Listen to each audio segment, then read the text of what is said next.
風よ散れ。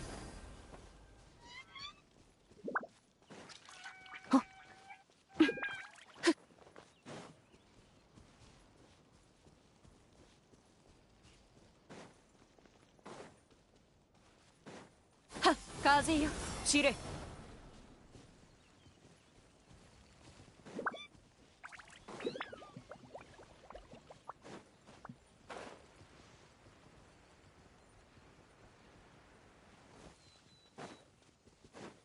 風よ散れ。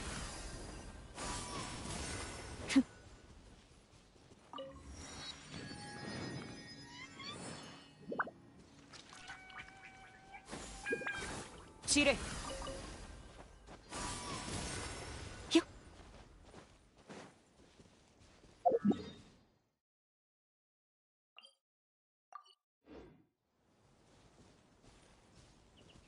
はっ風よ散れ。取るに足らぬ。はっ風よ。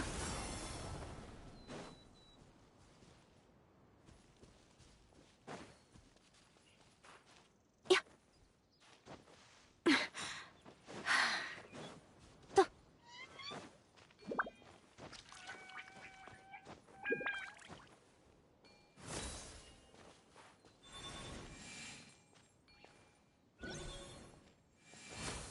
て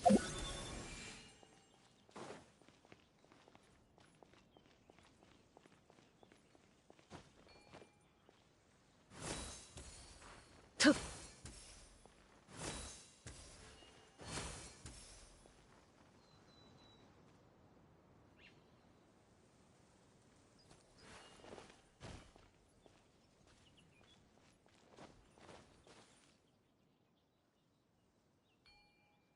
やっ。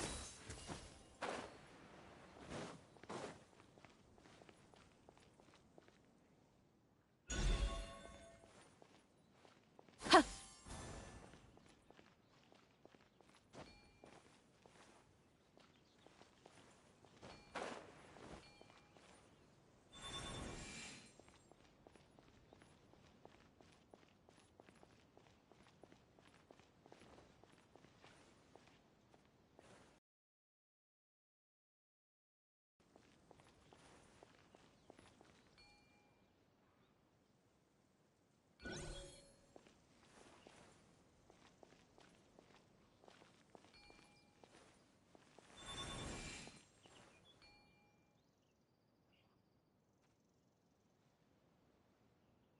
ほっ。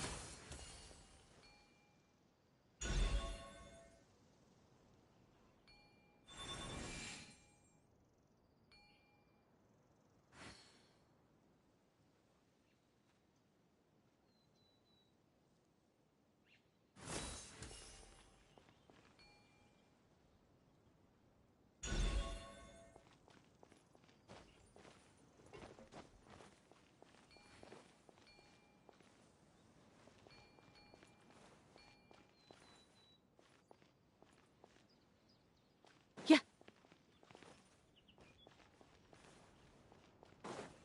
風よ散れ。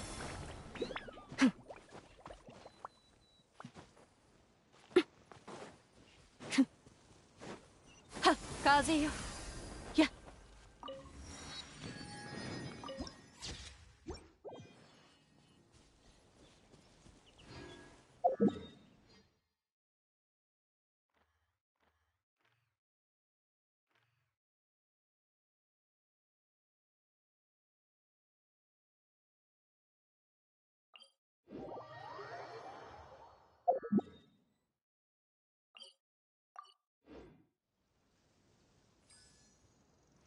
はっ風よ。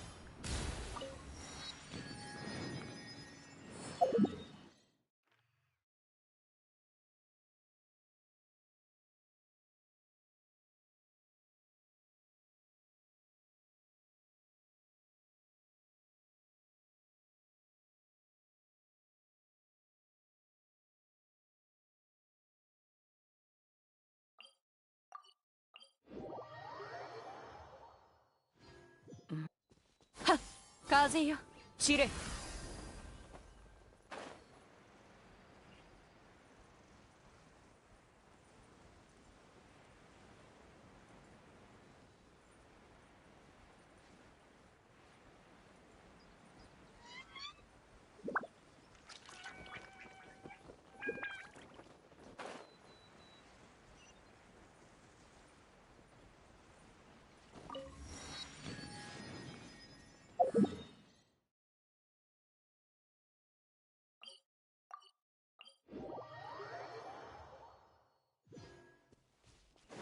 はっ、風よ散れ。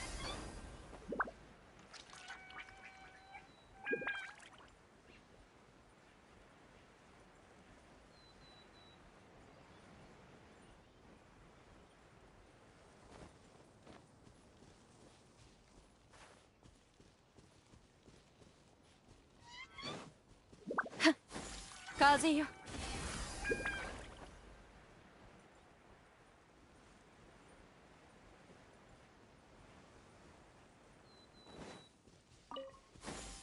散れ。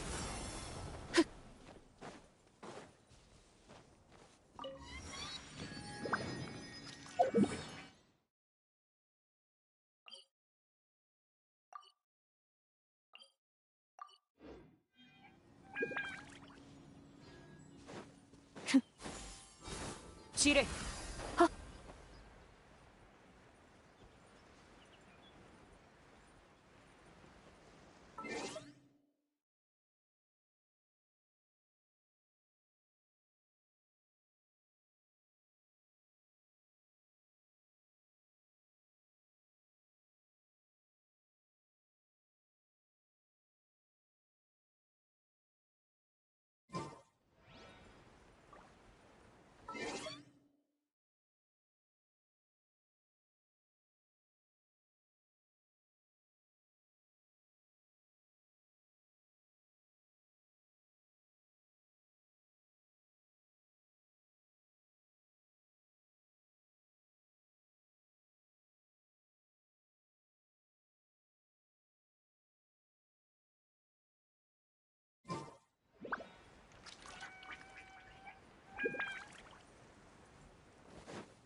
はっ、風よ。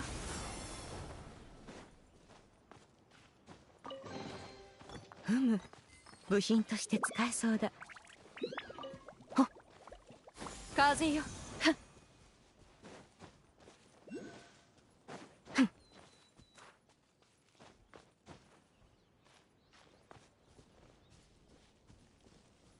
はっ、風よ散れ。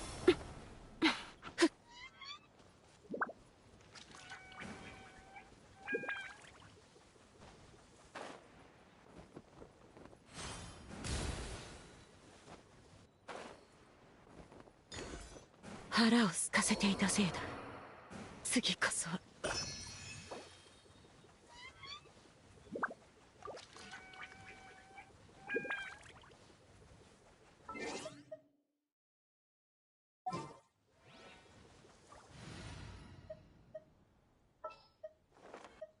準備万端。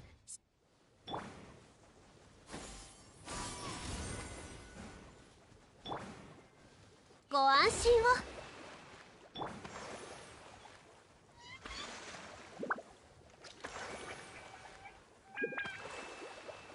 やっはっ、風よ散れ。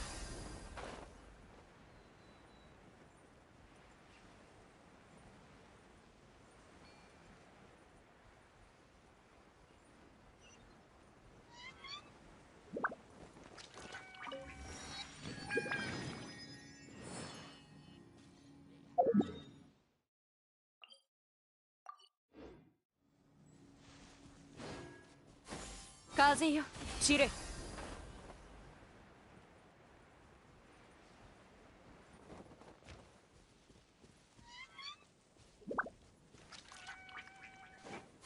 風よ。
ん？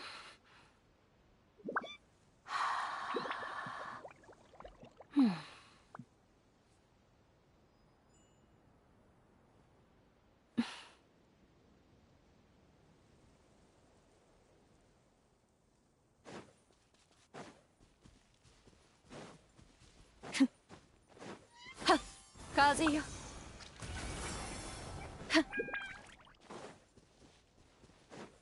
やっ。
珍しいものか？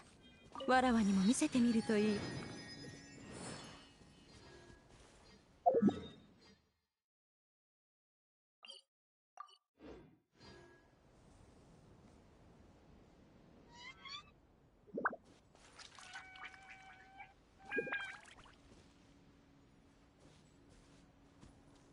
やっ。やっ。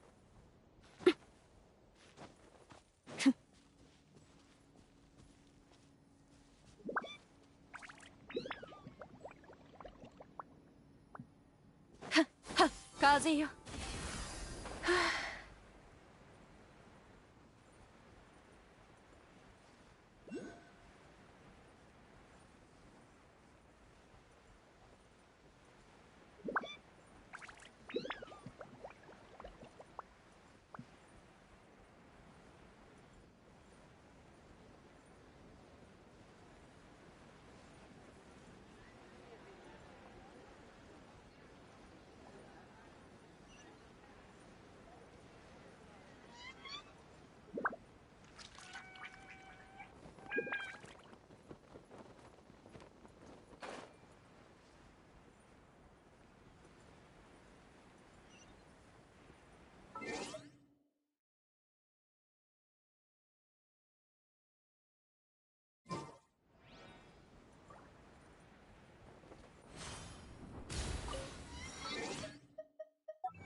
風よ、散れ。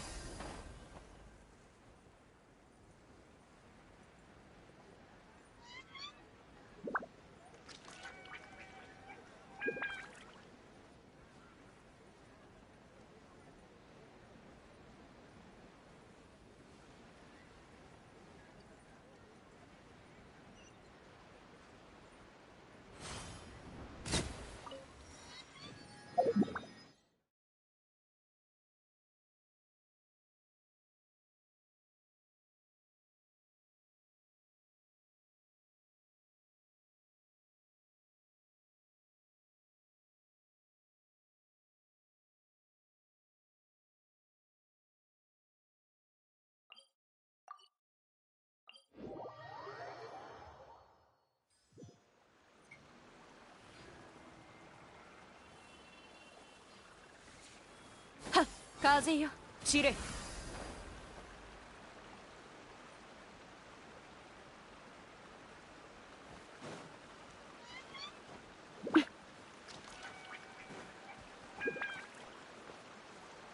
風よ、散れ。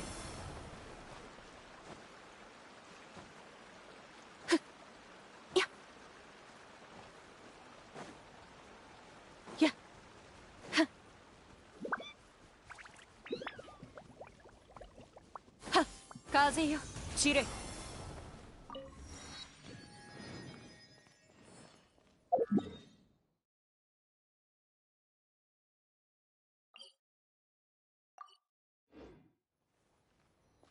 やっはっはっ風よ散れ。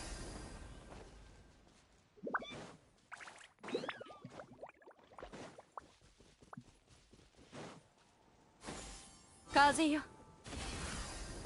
はっ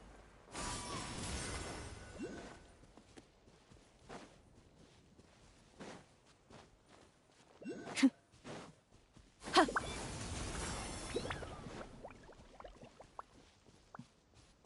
やっ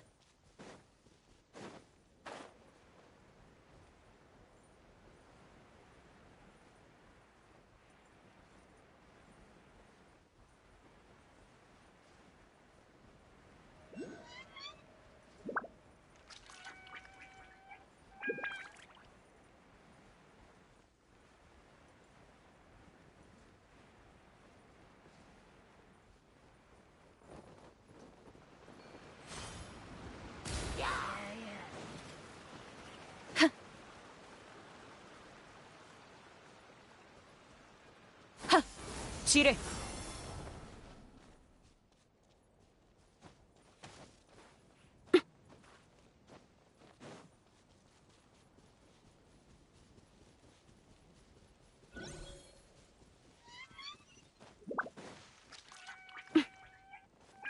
やっ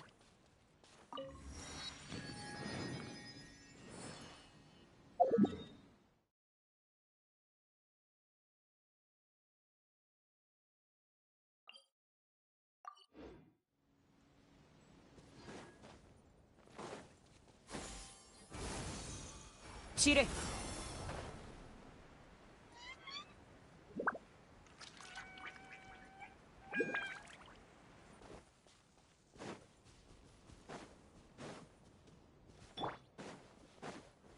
岩山八九いざ。は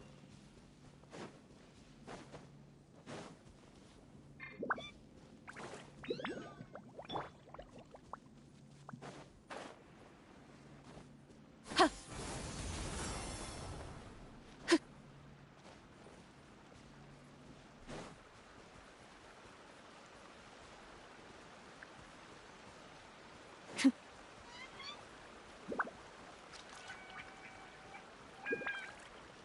はっ散れ。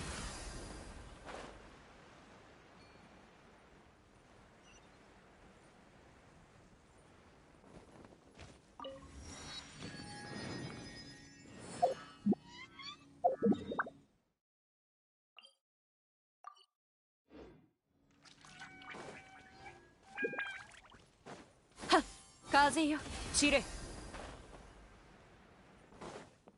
はっほっふん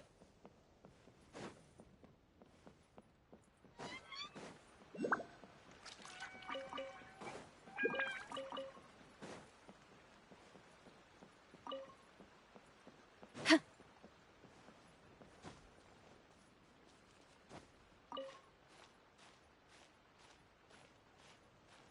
やっ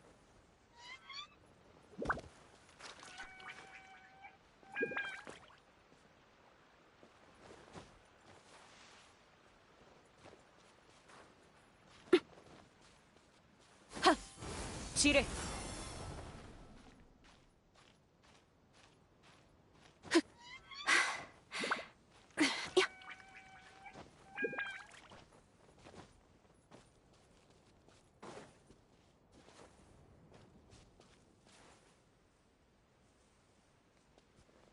はっ散れ。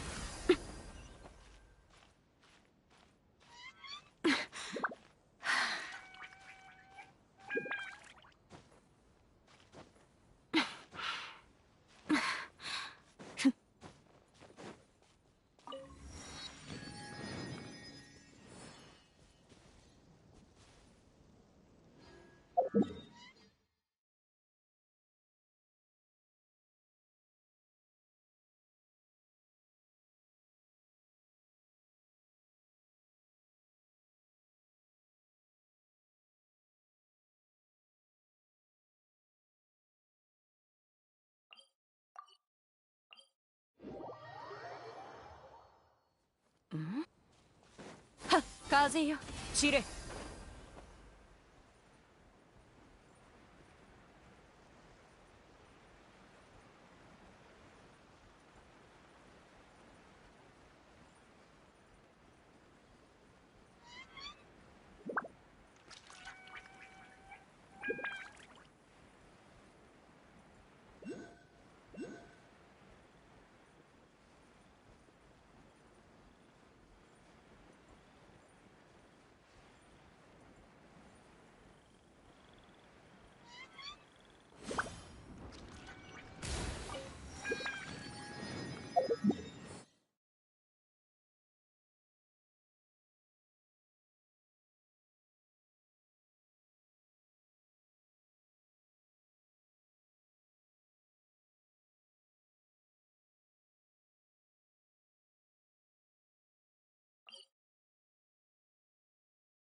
人々が穏やかに暮らし、万象が一新された今、まさに人の世の良き時代と言える。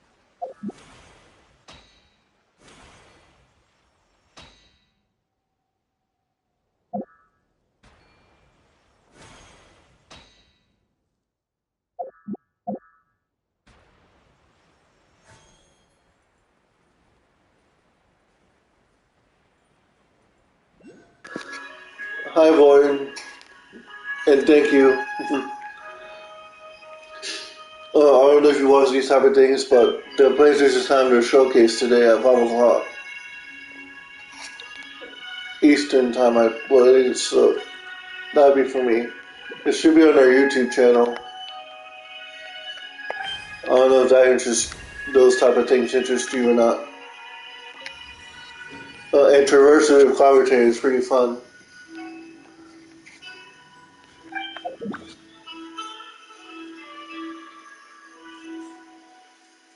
You see that Resident Evil video I sent you?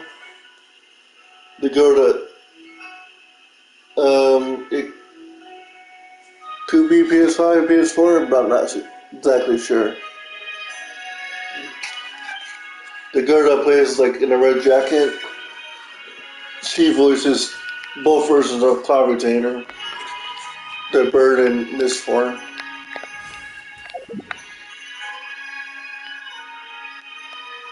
This one. 風よ。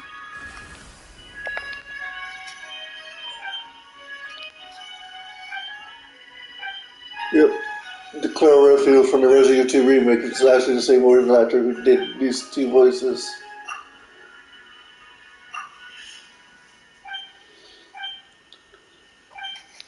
Yep.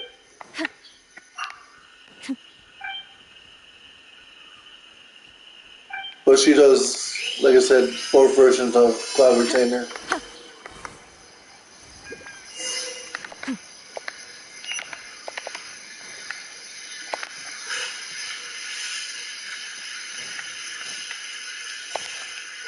I'm just going for the teleports, not challenges yet.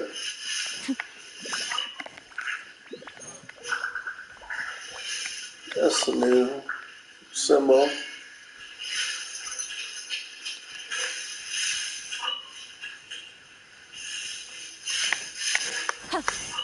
Yep.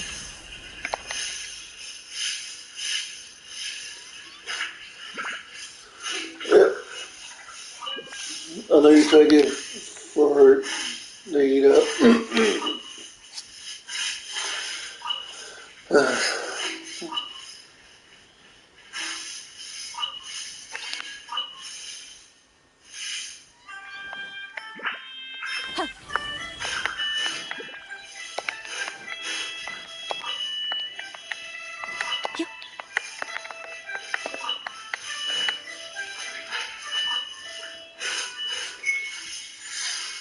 Tuno's Gaming, and I got me, or Gami, whatever you want to say it, and Sacrificial Sword.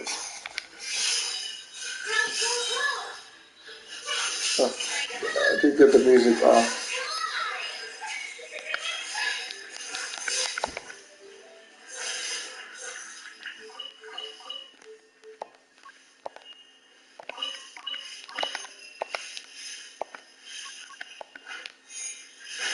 Yeah, it's February 9th or 8th or something.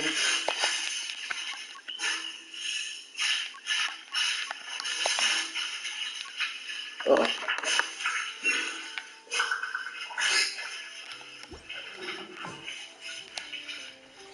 Yep, I remember.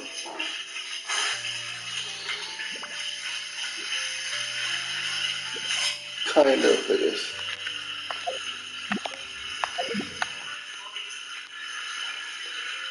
Let me see one more.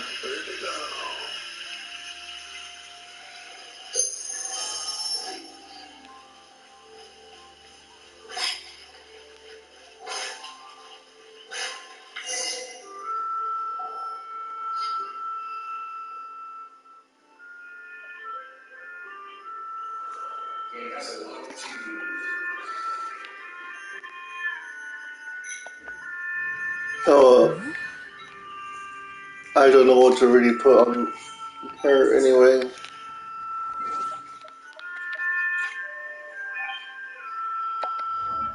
Artifacts or weapons and stuff. I don't know.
剣女盤石。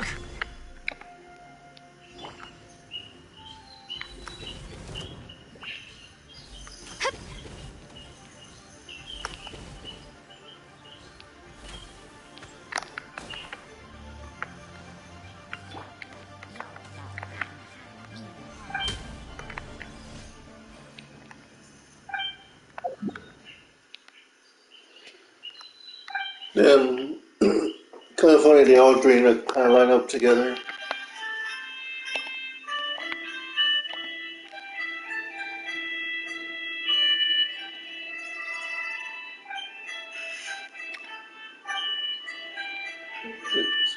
This one don't have it. Teleport near. I'll do that one first.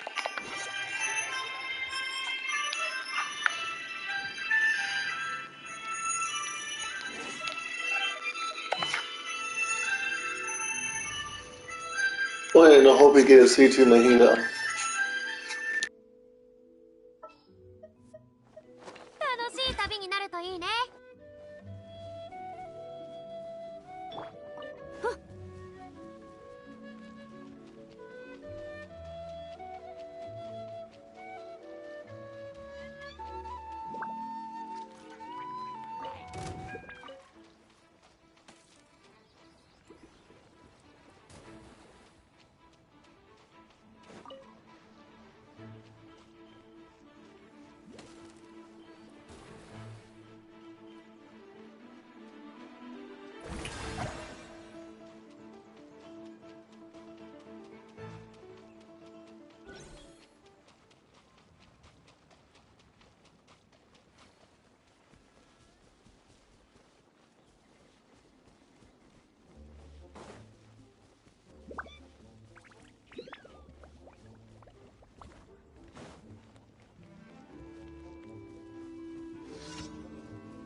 はっ天道ここにあり。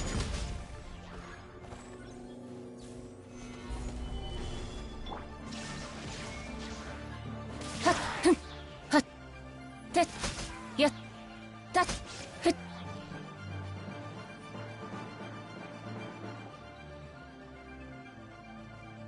ととはっ風よ散れ。かや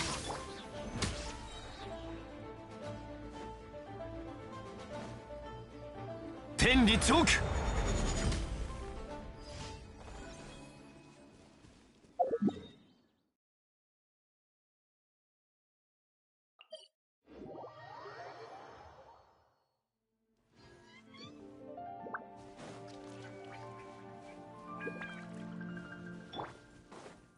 はっ散れ。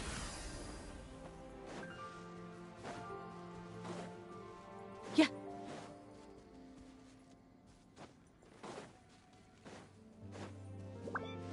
はやふん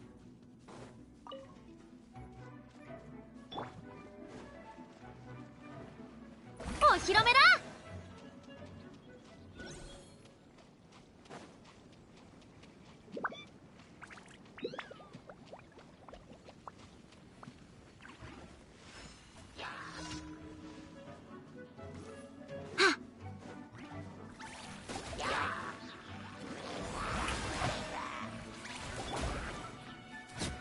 難攻不落。歌え僕の名のもとに。千人のご高来だ。無我の境地へ見切りました。しふんや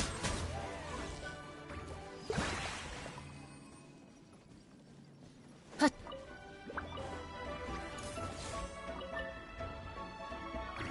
しひゅっはっ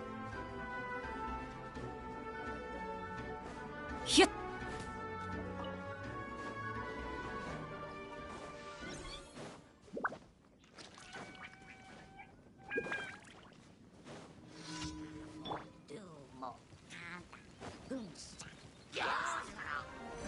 岩山八九。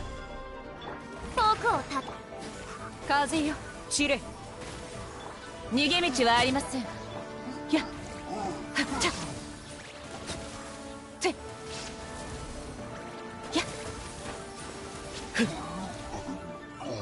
はっ風よ散れ。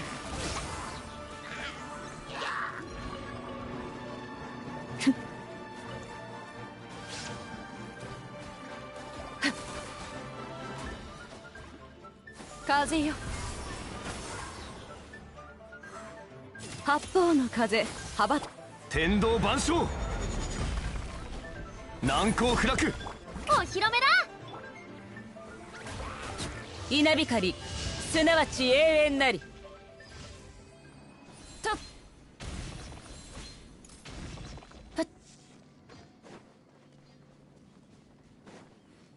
はっひゅっ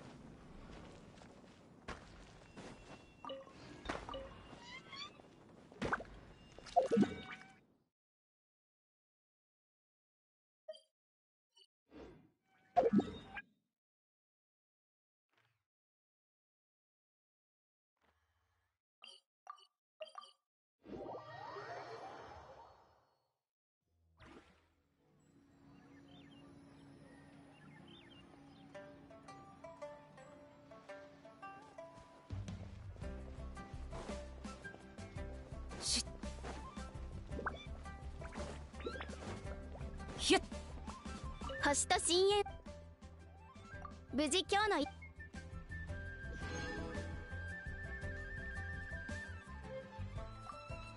星と深淵。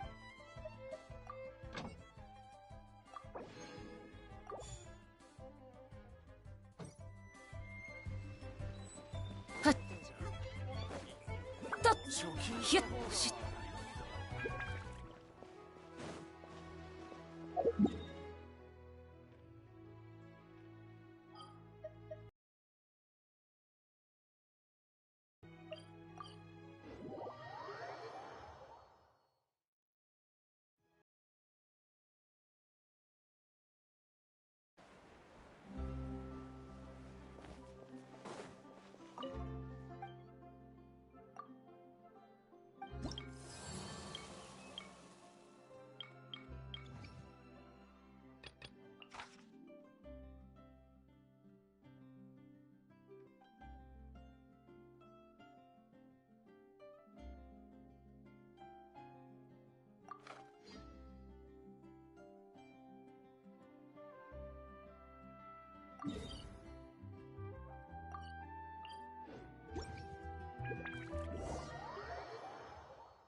経費旅行、私行きます。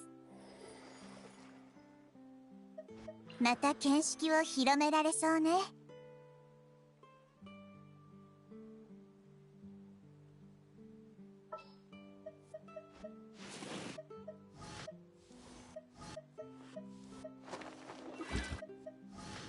そうですね。あるままに日暮らし、すずりに向かいて。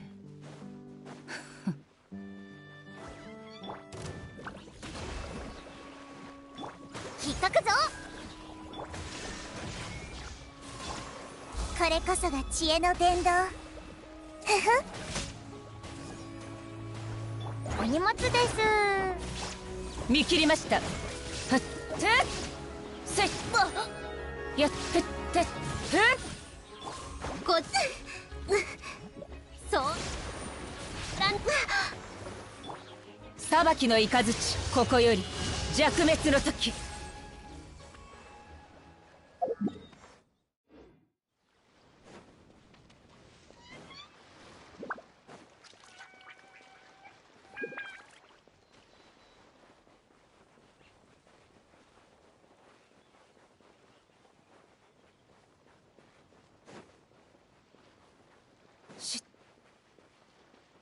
はっ見切りました。よいしょ。よっ、どうぞお受け取りください。にゃー。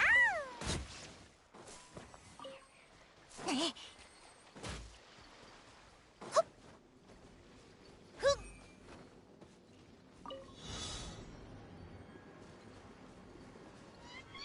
と。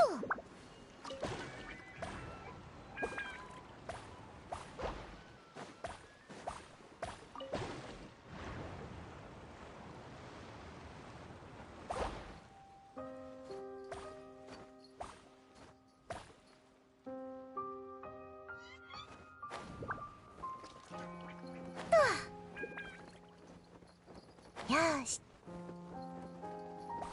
にゃっ。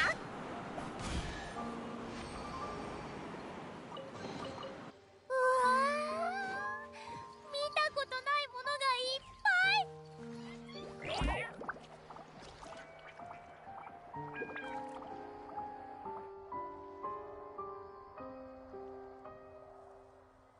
はあ。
誰かが落とした荷物なの？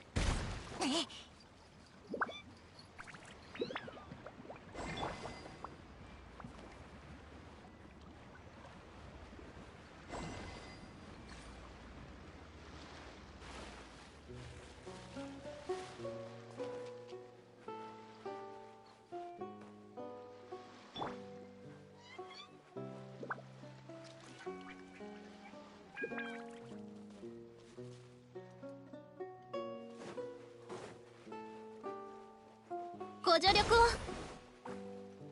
っ、行きましょう。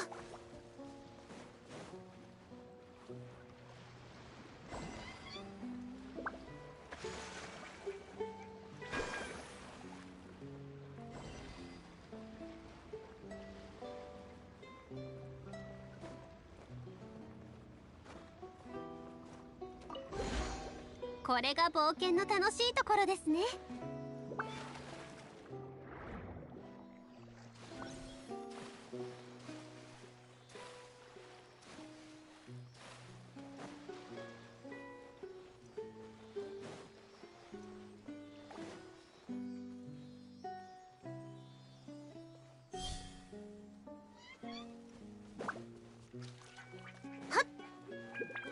行きましょう。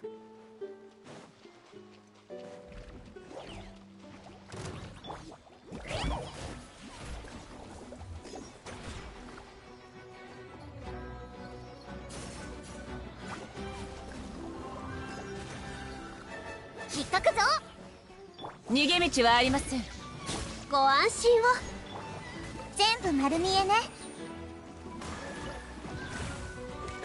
知識をあなたにも。めまいが。ちょっと失礼。お荷物です。裁きの雷。やった。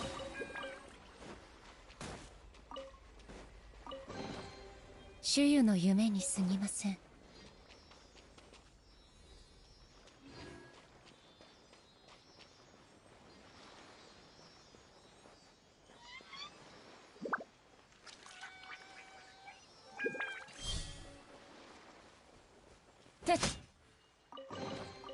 受け取りなさい。私には無用の長物です。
いいだろ遊びに行こうか。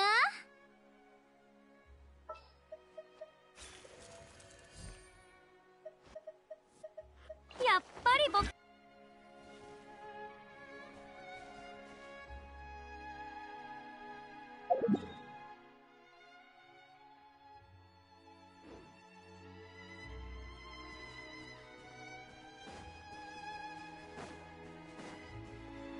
ひゅっ。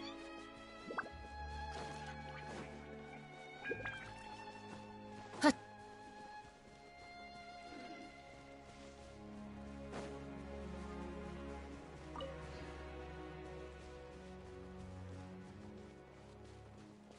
しっ。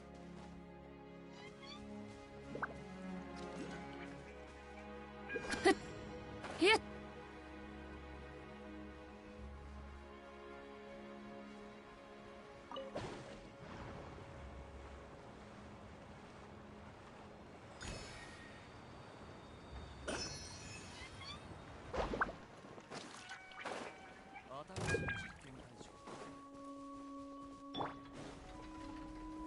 岩山八九。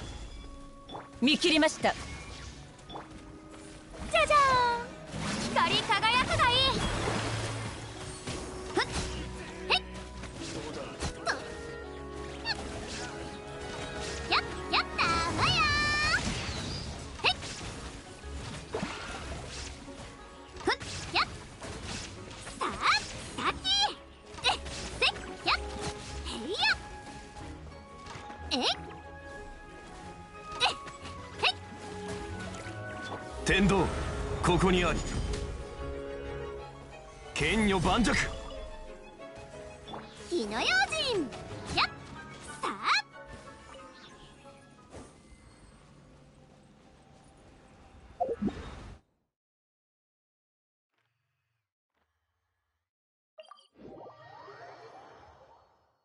えっうわあ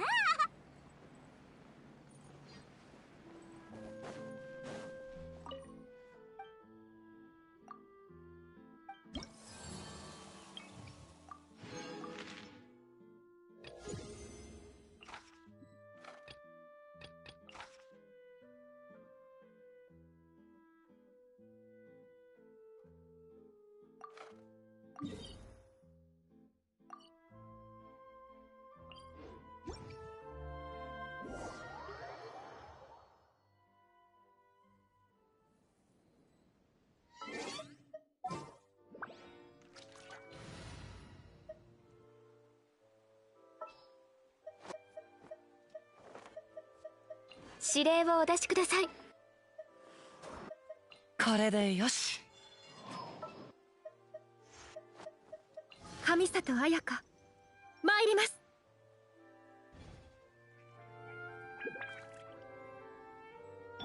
はっ。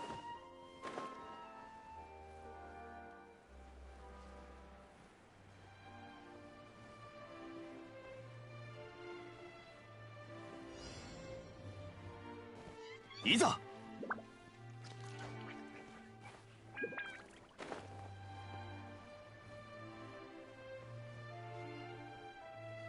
甘い。岩山八九。岩王帝君のためにはっ。踊りなさい。もみちばを散らまく。取った。やっ。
仕掛けに不備なし。では行くとしよう。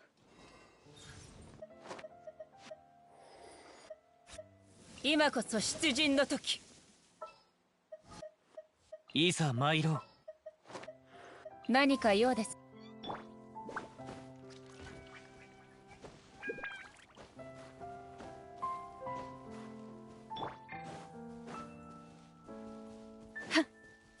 風よ、散れ。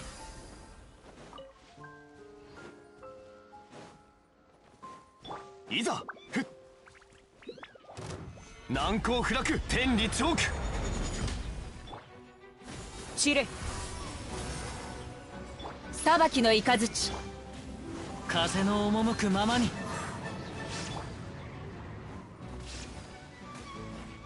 はっ、風よ。ほっ、せっ。やっ。ほっ、はっ。せっ。かっ。やっ、見切りました。は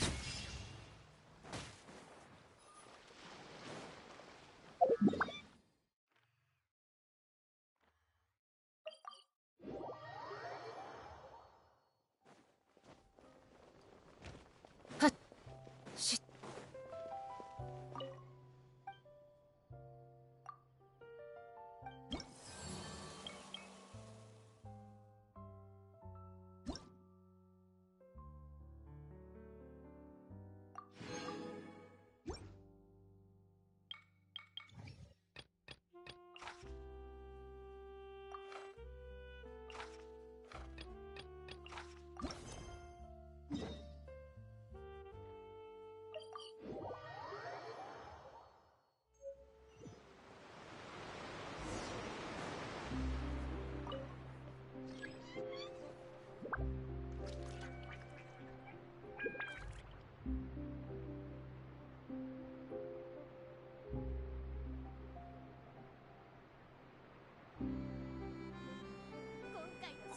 出発した。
ひっ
かつて天空には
新聞社は光を信じ示す灯台であるべきだ。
The world remains constant over the century.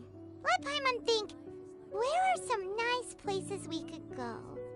Oh, why don't we pay Cloud Retainer a visit at Mount Outsong? It's been a while since we last saw that illuminated bird. She's always the one popping up out of nowhere and scaring us half to death. So let's surprise her this time. Let's scare her this time.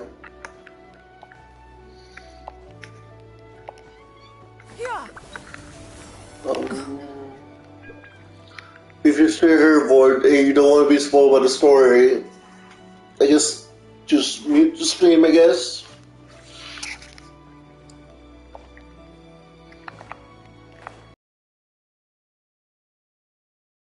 So you're here the whole time.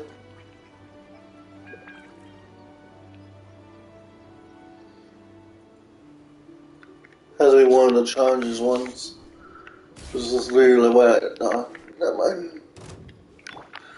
Gather! There is no escape!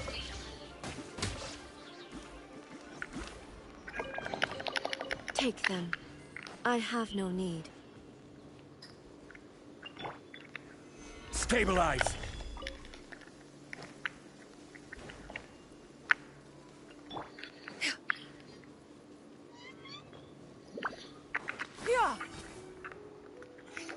Here we are, right outside her place.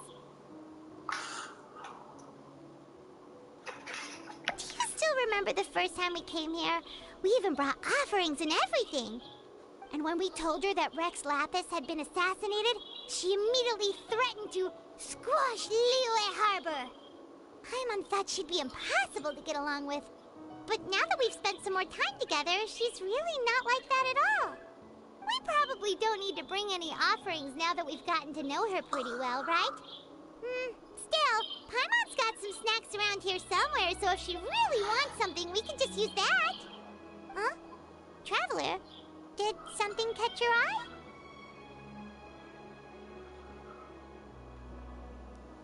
Whoa, what a pretty lady. Is she also here to visit Cloud Retainer? Yeah, you're right. All it takes is one look and you can tell she's someone special. As expected of that bird lady, really. She must have a whole bunch of Adepti friends from all over the country. Okay, but if we're both friends of Cloud Retainer, then we're basically friends by association, right? Want to go up to her and say hello? Helping you make more connections is a part of Paimon's job as your reliable guide. Paimon's got this.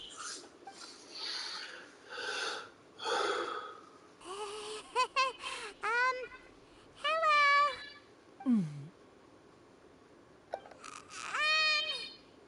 Paimon is Paimon, and this is the Traveler. Paimon doesn't think we've met, but we're also friends of Cloud Retainer. May we have the pleasure of learning your name, Madam Adeptus? You two... What is this tomfoolery? Has the shift in form so clouded your eyes that you no longer recognize one anymore? Wait, you're... Huh? You're the illuminated bird? But you look... human! How did that happen?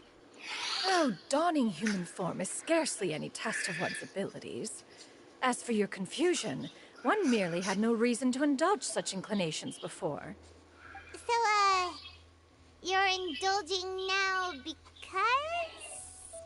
Well, one has made plans to pay a visit to some disciples at Liyue Harbor. Taking on a human form for such a trip is simply a way to make matters less conspicuous. You? Worrying about keeping a low profile? You're the one who likes to pop up out of nowhere all over the place. In fact, Paimon can think of several examples. Like last year, when you suddenly appeared on the top of a roof without any warning. Or...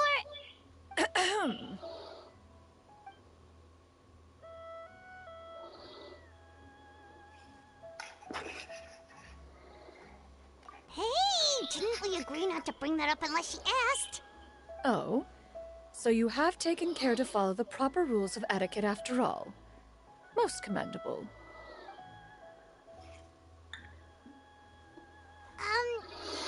Well, this is all Paimon's got. You don't mind, right? One has never found oneself lacking in basic comforts. On the contrary, it is the gesture that one values above all else. So long as you've shown proper respect and consideration, the quantity or quality of the gift is but a trivial matter. That kinda makes Paimon feel a little guilty for trying to keep them for herself. Anyway, where were we before you reminded Paimon about the gifts? Ah, right. So by disciples, you must mean Ganyu and Shenhe. It's also been a while since we last saw them. Maybe we can come too. One planned to extend the invitation even if you had not raised the matter yourself. Shenhe and Ganyu should be quite pleased to see you again. However, one would first inquire as to the reason behind your visit here. You have cause to seek one's company? Yeah, we just found ourselves missing you and wanted to see how you were doing. We were hoping you'd tell us one of your stories. Who knew we'd run into your human form while we were at it? Is that so? If there are no urgent matters at hand, then let us make haste for Liyue Harbor. Ganyu is likely still working at Yue High Pavilion, so that shall be our first stop. Sounds great! Then let's all go to Liyue Harbor!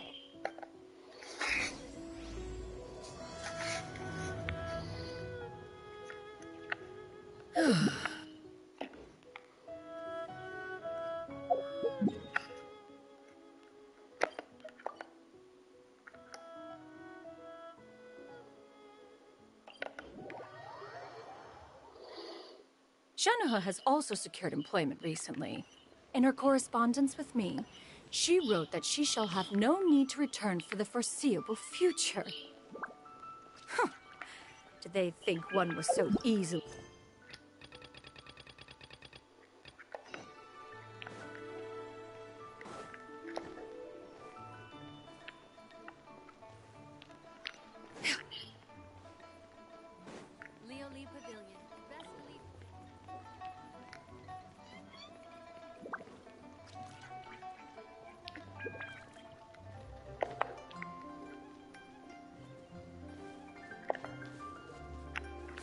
Skyward! Scatter!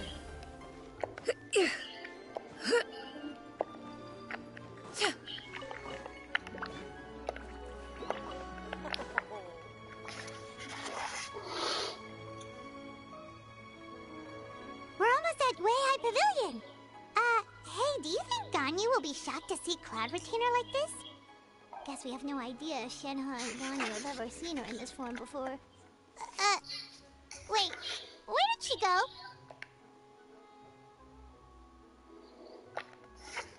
Why are you just standing there, Cloud Retainer? Quietly now. One shall stay here. You two can go and meet with her.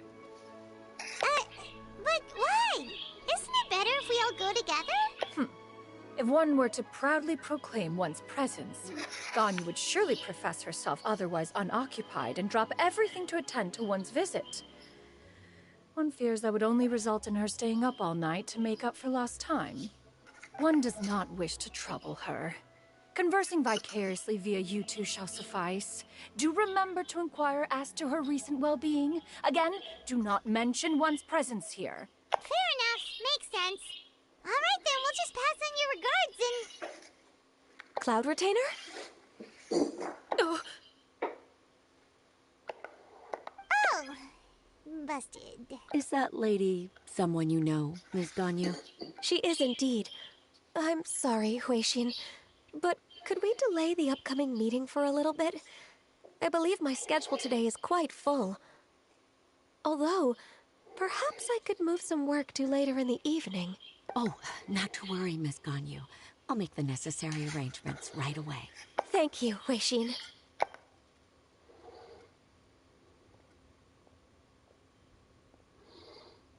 It's been a while, Ganyu. Greetings. What brings you here today? And Cloud Retainer, too. It's been quite some time since I last saw you in this form. You are quite mistaken. One is not acquainted with this cloud retainer of whom you speak. One is simply a mere mortal passerby. Huh? Seems she's not buying it. That was but a simple test. One did not expect you to be able to recognize one so easily, especially after so many years of only seeing one's other form.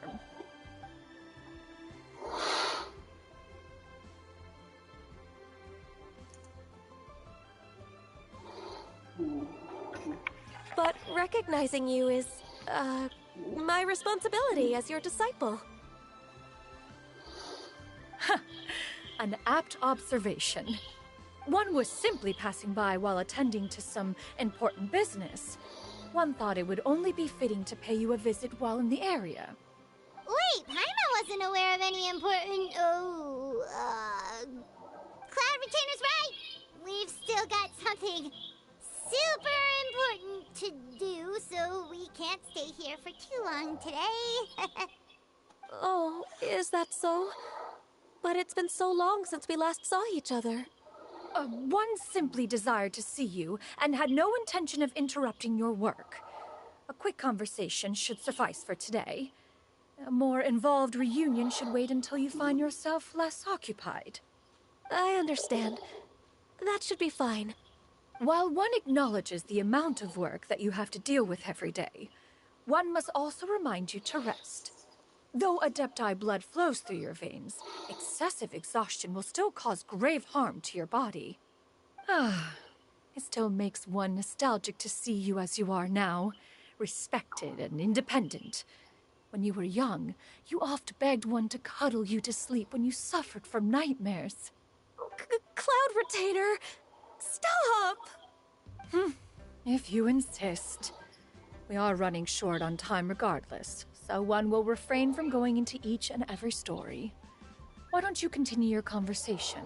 One shall simply stand by and listen. Wow, you've been to so many new places since the last time we spoke. If you ever need anything, please just come find me at Yue High Pavilion. Also, forgive me for my presumptuousness, Cloud Retainer, but if you plan to continue appearing in this form, don't you think it'd be helpful to adopt a human name? A human name? Huh. You raise a valid point. Considering the sheer extent of one's renown, Cloud Retainer is surely too recognizable as a name. You really think so? Not that you're not famous or anything, but that famous? You presume to know the extent of one's illustrious achievements. One would hardly think such a thing to be possible. Nevertheless, Ganyu's advice cannot be ignored. From this point on, when in public occasions, be sure to refer to one as Shenyun. Shenyun?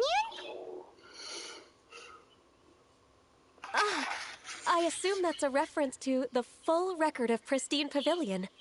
An adeptus of years past would rise with the clouds and rest with the moon. They were enlightened and wise, free and unfettered.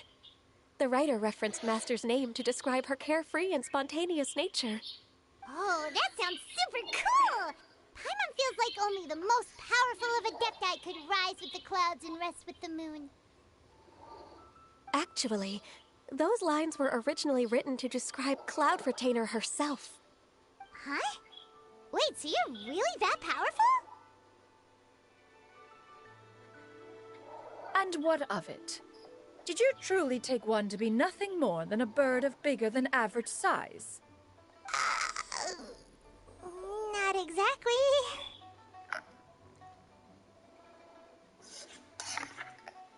To be fair, Cloud Retainer rarely speaks of her past accomplishments.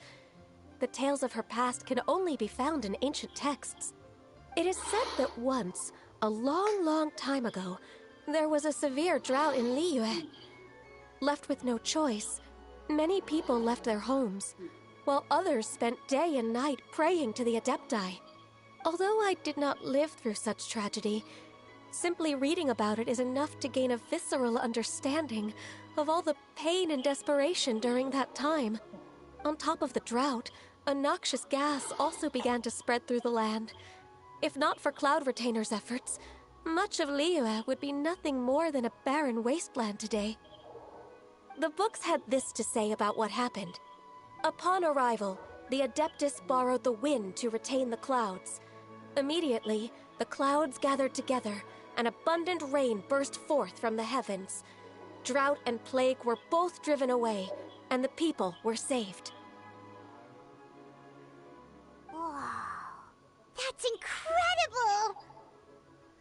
Mortal records add embellishments to dramatize past events. One did merely what one ought, and even if one had not interceded, the other Adepti would surely have stepped in to help. Even so, you stopped an entire drought! Can you really control the weather like the book said? Oh, Paimon suddenly has a lot more respect for you. So it was Paimon's bad for calling you Illuminated Bird before. You're not too mad, are you? How laughable. A name is but a simple label we carry with us on our journey through the world. Why would one be offended by such a trivial matter? That's a relief. In that case, Paimon will continue to call you whatever feels right in the moment. Well, that is quite enough ancient history for now. Ganyu, have you had word from Shenhe? One has heard that she procured a job recently. Have you any thoughts on her workplace? And what, pray tell, of her monthly remuneration? Moreover, does she find herself overly inundated with work? Is she allowed time off during Lantern Rite? That is a lot of questions. There is no cause for concern, Cloud Retainer. I introduced Shenhe to her employer personally. Wanmin Restaurant's business has been booming recently. So, with Chef Mao being swamped with customers, and Shanaling still off and out in search of new recipes, I introduced Shenhe to staff the restaurant. I see. Most excellent indeed. One has had the pleasure of being introduced to that family. Shangling is kind and astute, while her father is loyal and reliable. One has no cause to believe that they will make Shenhe's work difficult. Now, it is almost time to partake in the victuals of noon. One shall visit Wanmin Restaurant in person and see how Shenhe is doing. Huh? But didn't you just say that you had something important to do? Can that wait until after we've eaten? You may return to your work, Ganyu. One shall see to this matter on one's own. There will be many an occasion to dine together in the future. One is certain the opportunity shall present itself most readily. Of course, Cloud Retainer. Please take care. Traveler, Paimon, I'll see you some other time. See you around, Ganyu! Whew. Paimon was pretty quick on the uptake there, don't you think? As soon as you mentioned important business to attend to, Paimon realized that you were just looking to cut the conversation short and not take too much of Ganyu's time. Is Paimon right? No, in fact, it was not an excuse. One is indeed visiting Liyue Harbor for an important purpose. Wait, for real? The moment is not yet upon us. Still, the truth will be revealed to you in time. She really seems to be playing up the whole mysterious Adeptus thing right now.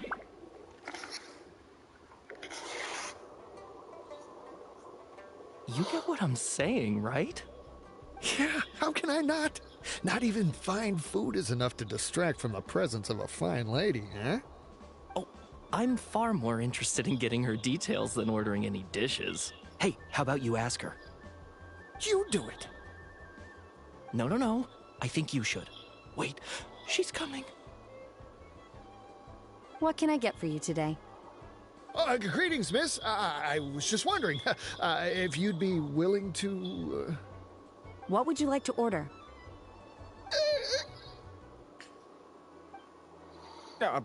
2 servings of Mora meat to go. Good chat. Bye.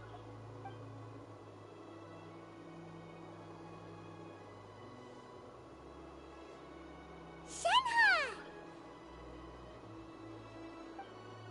Welcome. It's been a while. May I take your order? Don't welcome us as guests and greet us as old friends in the same line. It's weird. Mm-hmm. Oh, and this is? This is Miss Xinyun. Master? Huh? One does not recall ever revealing this form to you before. How were you able to ascertain one's true identity with such ease? I've trained and lived with Master for more than 10 years. I would recognize you no matter what form you take. You... Is something the matter, Master? Hardly. Hardly. One simply learned of your employment from your letter and came to check on your well-being. And check out the great food, too! Indeed. It's almost lunchtime. My apologies. I'm still on the clock and can't talk for very long. Well, if it isn't the Traveler in Paimon. Are you here for Shenhe? The lunch rush isn't in yet, Shenhe. So, I've got things covered for now. Go ahead, sit down and enjoy some time with your friends. I'll let you know if things pick up. Thank you, Chef Mao.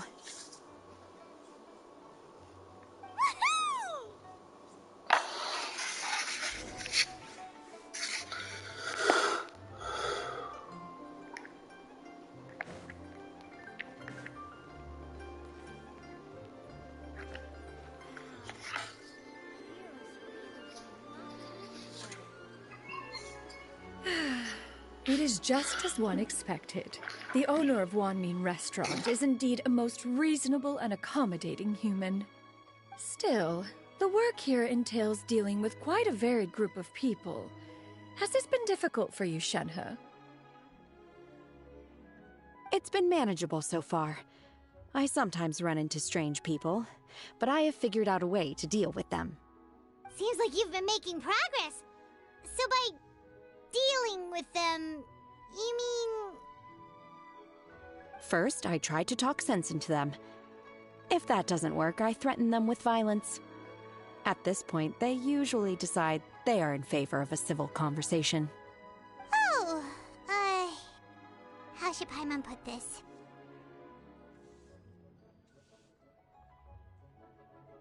Oh, a sensible plan. One is gladdened to see you integrate so well into human society. And you, Master? How have you been? Simply marvelous. Though Mount Outsong has scarcely enjoyed your presence recently, one has hardly found the pleasure of one's own company to be lacking. I see. Just as expected of Master.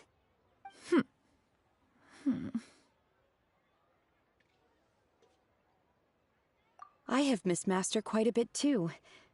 Even though work has been busy lately, I've already had a conversation with Chef Mao about taking some time off soon to visit Master. Oh, you did? Do make note of such matters in your letters in the future. There's hardly a need to keep one in suspense. Whoa, her mood shot up just like that. By the way, Master, since you are in Liyue Harbor, have you had the chance to visit Ganyu? Indeed. She is similarly preoccupied with her work. There was time only to exchange a few simple pleasantries. Ganyu told us the story of Cloud Retainer's name. It was amazing. We never knew how powerful she was before. I see. In that case, allow me to also share a story about Master's past. Oh? Is that a problem, Master? I believe this to be a good topic of conversation. No, not a problem. One was simply caught off guard. But no matter. Please, proceed. One is most curious to see how much of one's own conversational prowess you possess. Master once participated in a race against Mooncarver. After Mooncarver lost, he insisted that Master's ability to fly gave her a natural edge in such a contest. In response, Master agreed to forego flying in return for being able to use one of her devices in the race. Mooncarver accepted, only to find Master with a brand new device on the day of the contest. Huh, what kind of device was it? It was a mechanical vehicle made out of iron. What was it called again? Oh, an electro-powered bicycle? Oh, you refer to the bicyclical thunder days conceptualizing and crafting it. It need only be infused with adeptal energy, and it can cover thousands of miles in one day. Oh, it boggles the mind why Mooncarver ever supposed he might best me in a contest of locomotion. Though he sprinted with all his might, he could barely keep up. Alas, the one flaw of my mechanism lay in its weakness against mountainous terrain. One was thwarted mere seconds from victory, when it was thrown off course and failed to make it across the final stretch. Truly a most unfortunate turn of events. Anyway, do go on, Shenhe. Master, that was the end of that story. Is that so? With you gone, one has seldom felt the desire to call upon those old fossils for another contest. What is a race without spectators, after all? Have you been lonely, Master? Lonely? At one's age, entire human generations come and go in the blink of an eye. Even one's own self-directed musings can span several days and nights. 'Tis a most foreign sentiment. The mere mention of it is preposterous.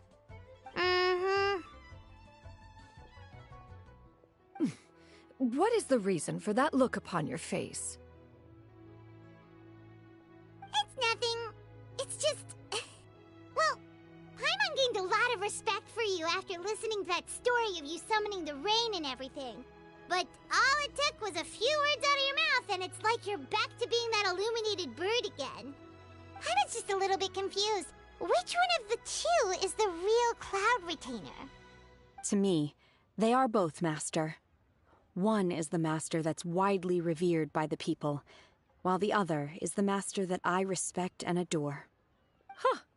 One finds oneself exalted yet again with sweet words of praise and flattery of a most extravagant nature. You chose to exalt one with your words, yet you refuse to grace Mount Outsong with your presence for any extended period of time. One would almost question the sincerity of your estimations. This is not to say that your words paint an inaccurate picture. One has always lived by a single ideal. Eschew all action and abide by no rule. One does as one pleases and speaks as one pleases. Others may critique or praise as they see fit, yet one places little weight in such judgments. She got like... What, 2 sentences of flattery from her disciple, and it's as if her ego is about to burst. Do you have any empty tables?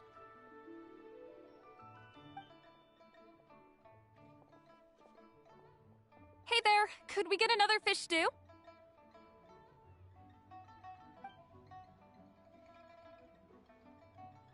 I'm hearing more guests come in. I should get back to work. Alright, good luck with the lunchtime rush, Shenhe. I'll try my best. Cheap and tasty chop suey. So much yummy food! Paimon's gonna feast!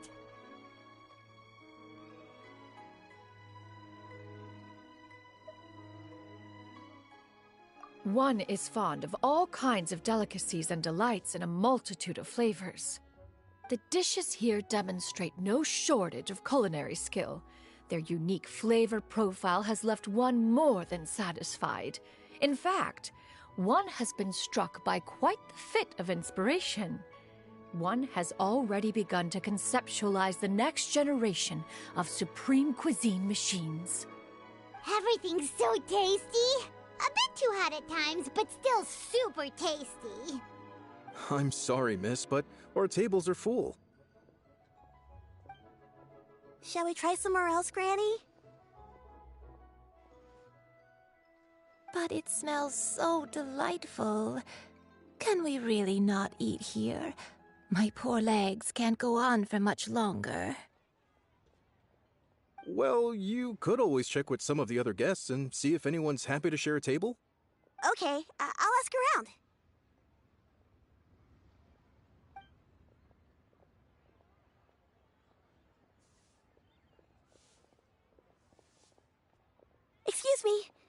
would you mind letting us share a table with you? There are no empty tables left, so... Ah, well, Paimon doesn't mind. What about you guys?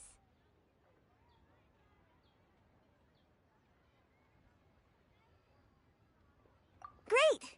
Thanks so much. My name is Shuyu, and this is my granny, Yuendai. Granny? Yep. Is there something wrong with that?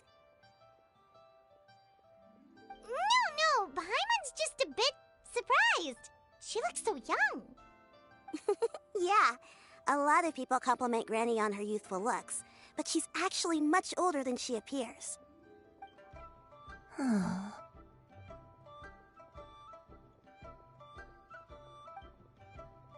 Granny, why don't you take a seat?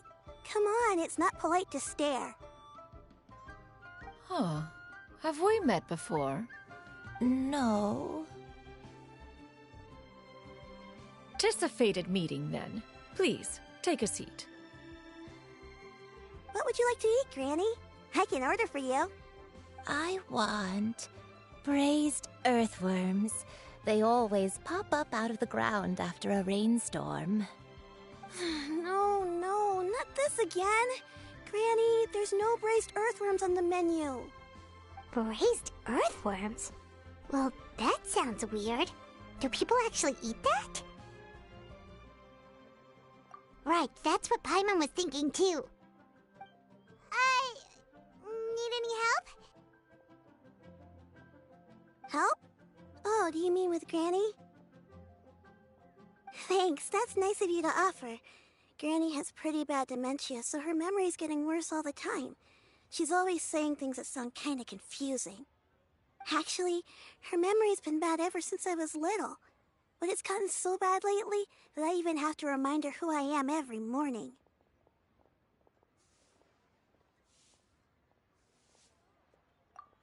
They died young.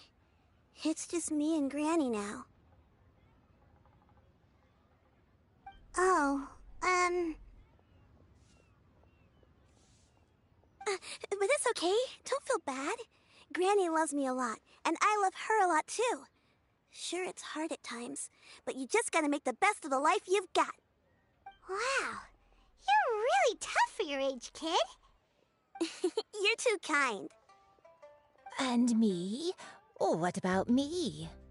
You're tough too, Granny. Plus, you're really gentle, and you're always there for me. Yes, and it's hardly as if I forget everything. I still remember the important things. Wait, what was that really important thing again? Ah, I remember now. It was a dream. I had a dream where everything was dark. Someone was standing in front of me.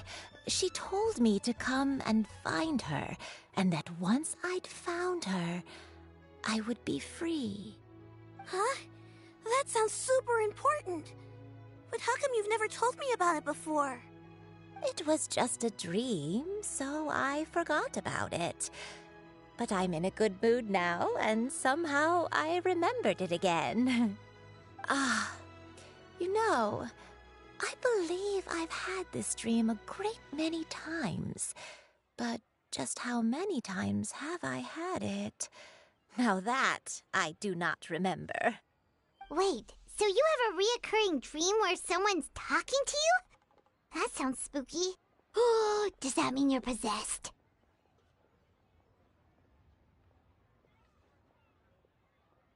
Unlikely. Her eyes are clear, and her breathing remains calm and level. One sees no signs of possession. Are you sure? Who do you take me for? Is one not an adept? Am I not an expert? Huh, you're right. Paimon almost forgot you're the expert. In that case, do you still remember what the person in your dreams looked like, Granny? Not anymore. Although, I have a sense that she looked rather like me. But not as I am now. My younger self. A younger version of Granny? This is just getting weirder and weirder. What is going on here? As one said, fate must have brought us together. You may leave this situation to me. Are you sure? So, what are your names? Paimon's Paimon. Just Shenyun is fine. Thank you all so much for offering to help. But first, I'm sorry for asking, but, how do you want us to pay you back? Oh, we don't need any payment for this.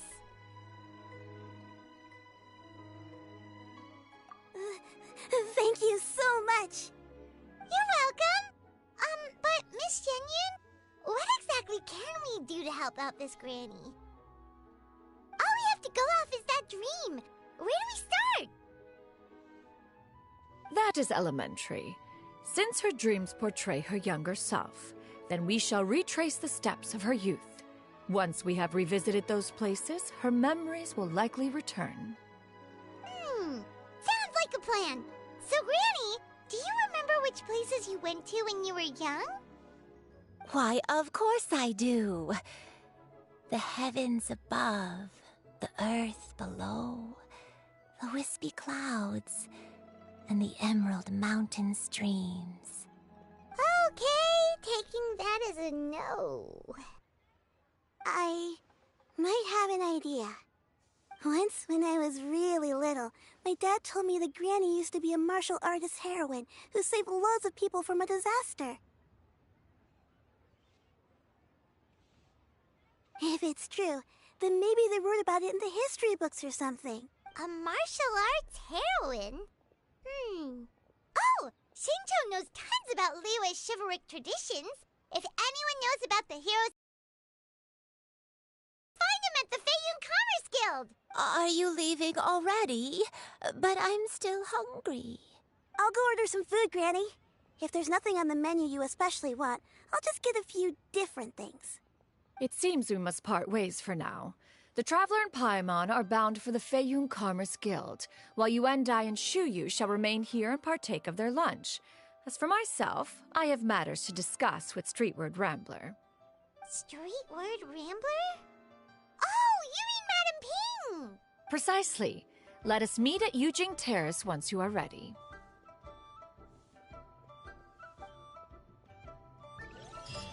Everyone, please, This eat to place, your heart's the food content. is unbelievable. I always wanted to try this place.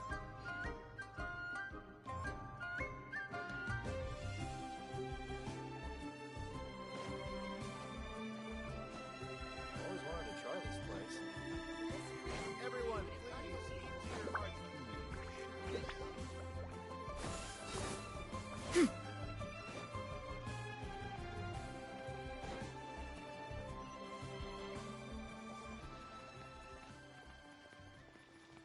Yeah.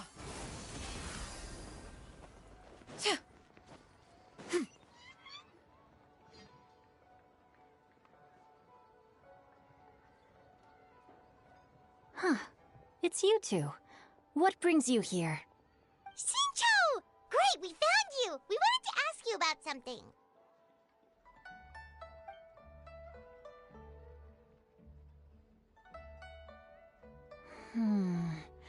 That's not a whole lot of information to go off of. I don't know if I can say for sure. I can't pinpoint her identity from your description alone. But considering her age, I am reminded of a nameless heroine who's been featured in various chivalric novels. Nameless heroine? That's right. The novels often speak of a great drought from 50 years ago. As the people suffered, a nameless heroine appeared and began to clear away evil spirits in bandit camps. The people idolized her, but never learned her name. All they knew was that she always acted alone.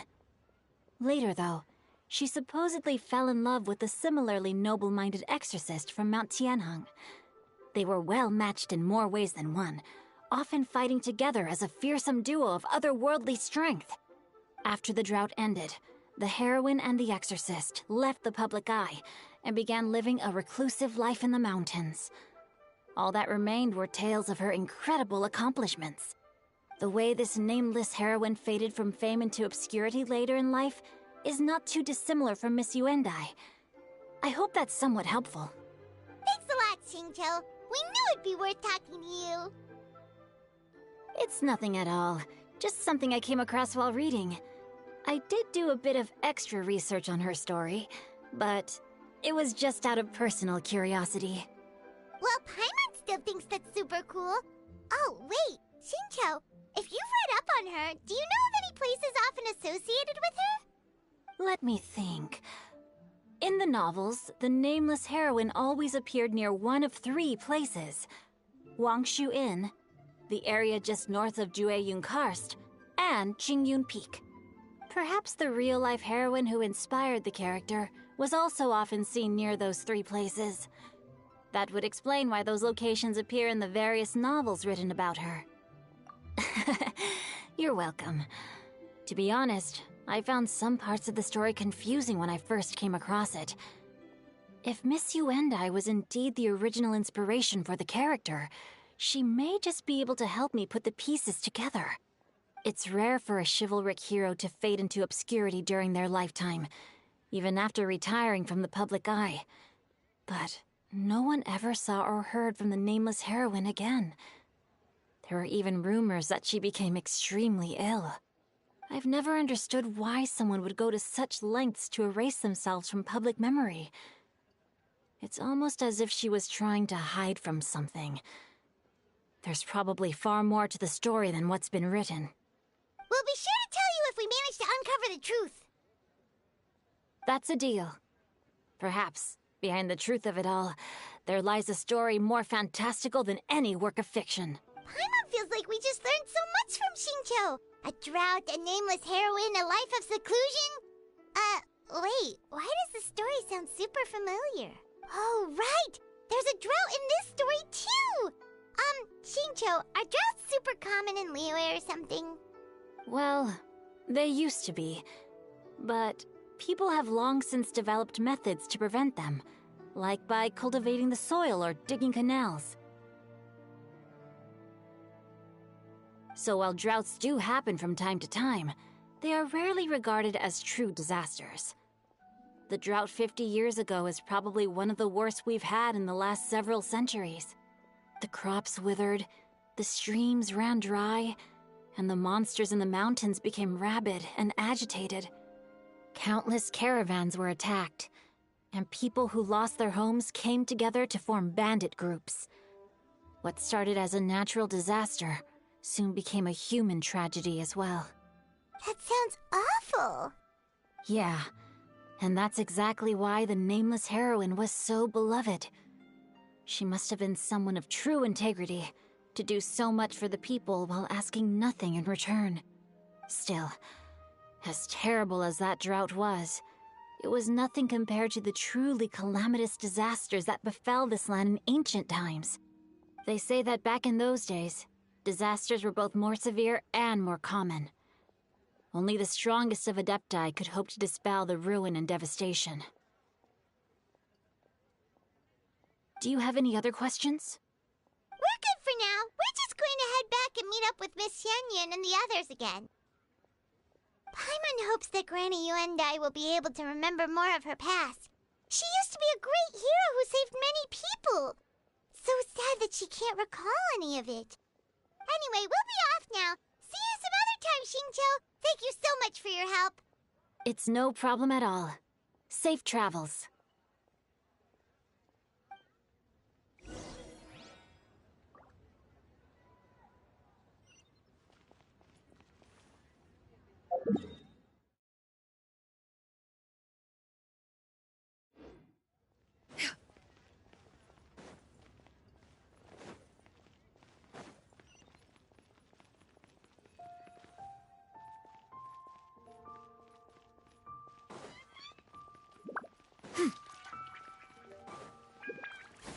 Skyward!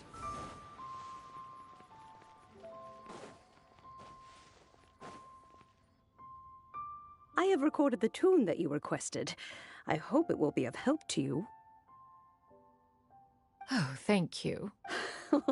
Straight word, Ping. What has amused you so? Oh, it's no serious matter. I was just reminiscing about the last time I saw you in this form. Time has wrought such change in this world, and yet you appear just the same as ever. Time has little bearing on one's existence, nor has one keenly felt its effects whilst dwelling at Mount Outsong. Nevertheless, Ping, one would like to seek your counsel on a personal matter. Oh, why so formal all of a sudden? I must say, you're making me a little nervous. What is it? Well, the inquiry is as such. Approximately how much more would one need to afford a comfortable life in the harbor, not unlike the one that you yourself lead?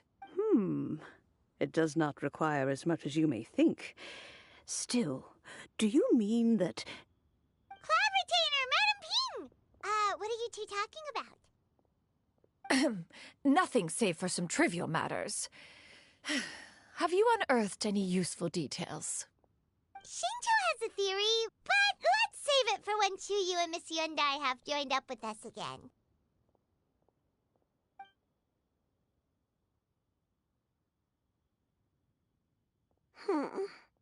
Do not be troubled, young lady. Here, have some tea. Thank you so much. What do you think, Chuyu? Does it match up with what you know of your granny? According to the story, the nameless heroine eventually fell in love with an exorcist from Mount Tianheng. Maybe that's my grandpa. I don't have many memories of him, but there was this one time I found a box in our attic full of a bunch of weird sigils.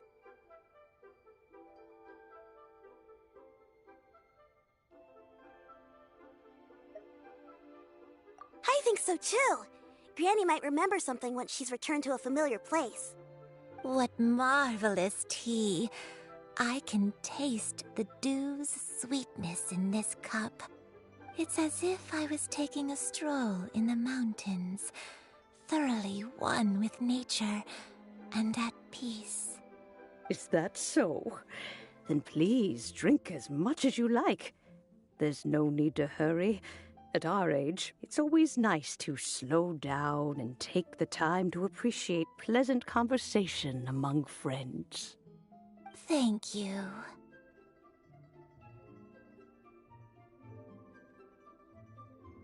Okay, since we have the time, can I ask you something? Sure thing. What would you like to know? I have a secret I want to tell you. Let's go talk over there. Yeah! Skyward! What's wrong, Chuyu? Well, I've been kind of meaning to ask ever since we started talking in the restaurant, but are you guys all adepti in disguise? Oh! About that. Well, you guys just seem super special. Plus, I think I might have heard Miss Shen Yun call herself an adeptus. Oh, must have been a slip of the tongue. Shen Yun, since you were the one who, misspoke, maybe you can explain to Chuyu here what you really meant by that. One is indeed an adeptus. Is that of some concern to you? Huh? I knew it.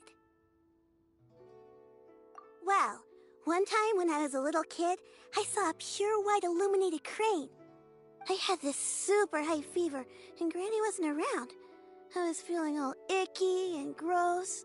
But then this snowy white crane flew down from the sky. She put me on her back and flew me to her cool Adeptus house and fed me some sort of magic potion. When I woke up, I was already back in my bed and my fever was gone. I really wanted to thank her, but I was too sleepy to stay awake, so I never got the chance. So, I just kind of wanted to ask if maybe any of you have ever met an Adeptus like that? A pure white illuminated crane? The only two we've ever met are blue and white and black and brown. Have you ever met one that's pure white, Cloud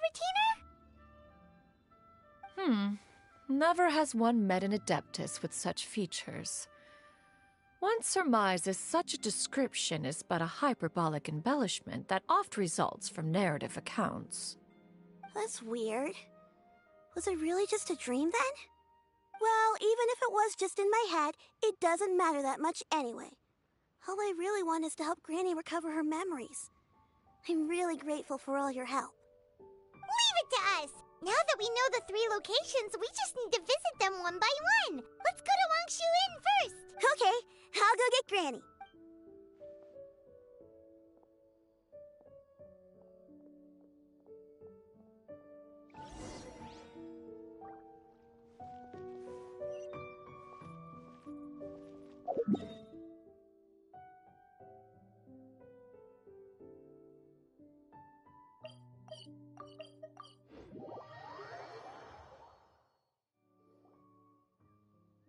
Wangshu Inn.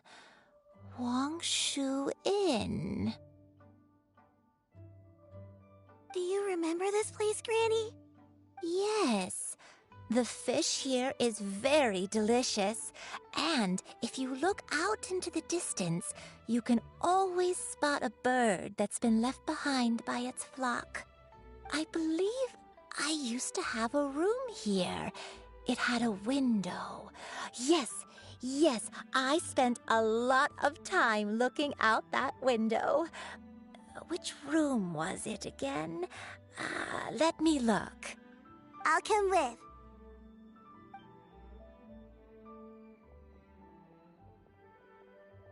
Paimon's still having some trouble understanding what she's talking about, but if she's so familiar with this place, that must mean she lived here, right? Wait, huh? Whoa! Shell! What are you doing here all of a sudden? You scared the living daylights out of Paimon! I sensed a non-human presence and decided to come take a look. If you're here, then there's likely no trouble afoot. I suppose there's no cause for concern. It's been a while, Cloud Retainer. I see you have returned to your previous form. I have indeed. I fought alongside her in this form on many occasions during the Archon War. Oh, wow! What was she like during the war? Oh, wait, let Paimon take a guess. Was it anything like this? Behold, the glory of one's newest invention, the Bang Bang Continuous Fire Mechanism. Hands up and surrender, or be prepared to face the full might of the Adepti. An impressive imitation. Paimon knows her all too well. Even so, Cloud Retainer was not always as ostentatious as you describe. You may be unaware, but her talent with Adepti sigils is just as formidable as her skill in mechanics. The Archon War reached its peak after Guizhong's death. The Cloud Retainer who fought beside me in those devastating battles was taciturn and solemn, only speaking when she had to activate her sigils. A Cloud Retainer who barely talks? Paimon can't picture it. But what happened after that? If you were so powerful in your human form, why did you decide to take up your bird form again? Once one had bid farewell to the world of mortals, what use would one still have for such a shape? When dwelling between mountain and forest, away from the struggles and troubles of the mortal world, a mortal form is hardly the most fitting of choices. After the war, Cloud Retainer retired to Mount Outsong, only revealing herself to the occasional visitor, and always in her avian form. Although I do believe there was an occasion some 30-odd years ago when she decided to don her human form. I believe it was for the purpose of... One believes there is little need to relive bygone matters. Granny, are you okay? Back then, at this place, Perhaps this conversation should end here. I shall take my leave now. Should you encounter any trouble, you need only call my name. However, given that you are traveling with Cloud Retainer, I trust you are in good hands. Everyone! I think Granny is finally beginning to remember her past. Slowly now, calm your mind and recount what has been recalled. A long time ago, I stayed here to recuperate from my illness. Huh. So what Shinto said was true! You did fall ill! Was that why you went into hiding? I don't remember. I'm very sorry, but I can't even remember the name of my illness. The only thing I can remember is that it took a great toll on me, and there was no cure for it. I was confined to my room in Wangshu Inn, where I spent many days unconscious. I'd come to every once in a while and stare at the migrating birds outside the window. It was a solemn sight. I remember crying, but I'm not even sure I knew why. One day, I met a traveling merchant. Upon hearing of my illness, he sold me a bottle of soul-revitalizing tea pills. He told me that the pills were concocted using Adepti blood and could be used to alleviate my symptoms. Sure enough, I made a full recovery. My illness remained dormant for several decades after that. Wait, but if your illness remained dormant for several decades, are you saying that what you're going through now is just a relapse of what happened all those years ago? And it was all thanks to the pills that you managed to keep the symptoms in check? Paimon's brain kinda hurts. Do you remember anything else? I'm sorry, I don't. Oh, if only I wasn't so useless. Hey, you're not useless. You've done so much for me. Watched me grow up. Raised me. How could you say that about yourself? Oh, fret not, dear child. Granny was just a bit frustrated. That's all. The recovery of a person's memories is a gradual process. Finding pieces of one's past is always superior to not finding anything at all. Let us make haste to the next location. Next location. Oh, why don't we go to the area north of Dwayunkars next? There isn't really a landmark there, so where should we start? Oh, Paimon's got it. Let's check out the houses in the area first. After all, if she was there for any length of time, then she would have stayed somewhere, right? Oh, Paimon's really got her thinking cap on today. At this rate, we'll recover all of Granny Wendai's memories in no time.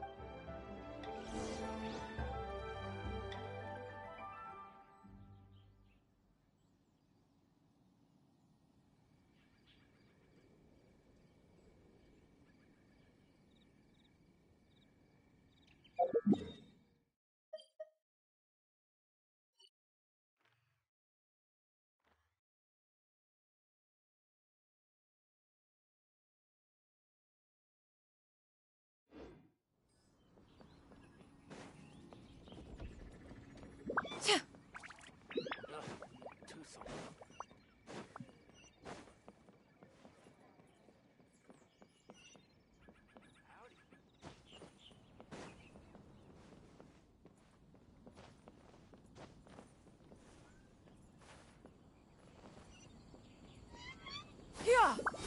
Scatter!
What trinkets have we here? Present them for one's perusal. Yeah! Skyward! Scatter! Whoa, why are there so many treasure hoarders here? Guess it's time to round up some bad guys. Clouds high. The birds... Yeah! Scatter! Skyward! Shine down!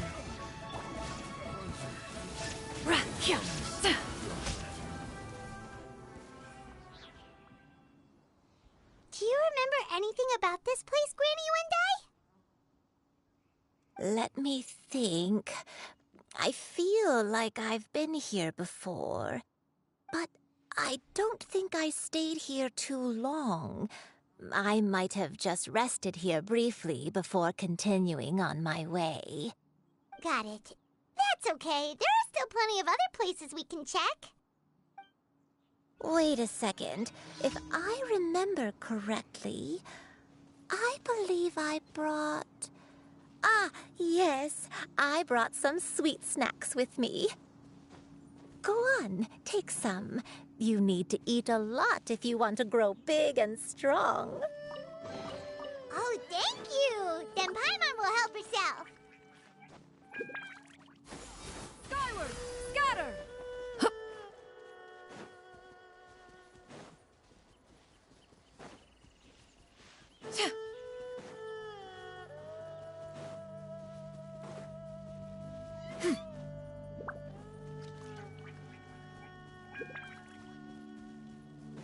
Yeah! Skyward!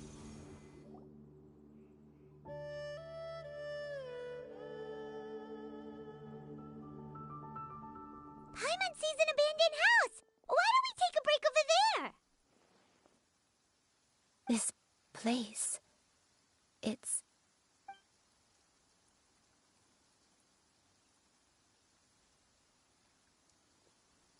Did you remember something, Granny? I remember. Shuyu, this is where your father was born. It was a moonless night. I had been injured, so your grandpa was supporting me. We fled together with some being in the fog behind us in hot pursuit. I had exhausted my strength when the labor pains came on, so we took refuge in this house. Your grandpa set up a barrier outside, but neither of us knew if it could hold the monsters back. I remember that night. I remember falling to my knees, reciting a prayer over and over. I alone am the source of this sin. Punish me as you wish for forsaking my oath, but spare my innocent child. Sin? Oath? Did you do something wrong? I don't know. I don't remember. I only remember praying in the darkness with all my strength until the sun finally rose again and the fog cleared out. Eventually, the house was filled with the sound of my baby's first cries. That baby was your father. I remember I clutched him tight to my chest and wept tears of joy. It was the first time I'd ever felt such happiness in my life. My dad? He was my pride and joy, and so are you, Shuyu.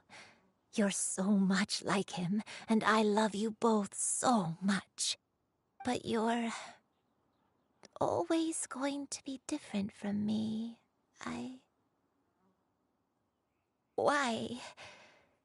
Just what did I do? I don't care what you might have done, Granny. You'll always be the person I love more than anything. You're too sweet, Shuyu. I'm lucky to have you with me. If not for you, I would not have had the courage to come here, to try to remember what I had forgotten. All right, let's not stand around any longer. There's one place left, yes? Let's go take a look. If one recalls correctly, the next place should be Qingyun Peak. Yuandai, how fares your health? I may be a bit slow, but I'll do my best to keep up. I'm sorry to keep everyone waiting.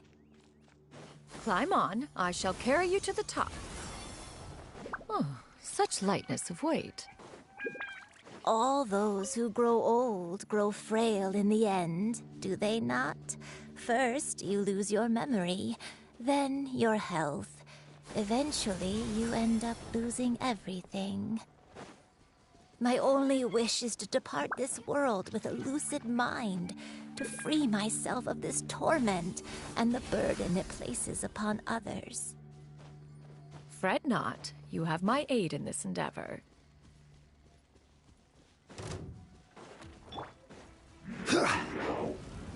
Stabilize! This is order! Illusion shattered! Torn to oblivion!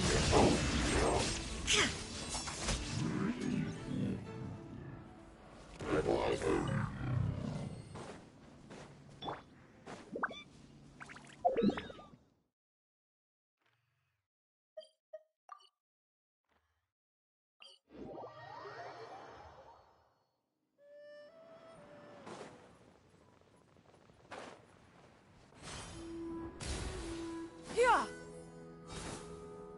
Scatter! Wait! My mechanical masterwork. Look, I thought she was immune to fall damage. I don't know. Might be the burst thing.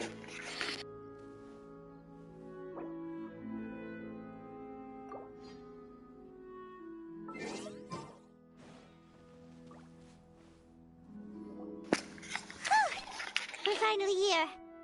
Does this place feel familiar to you, Granny One Day? Let me see.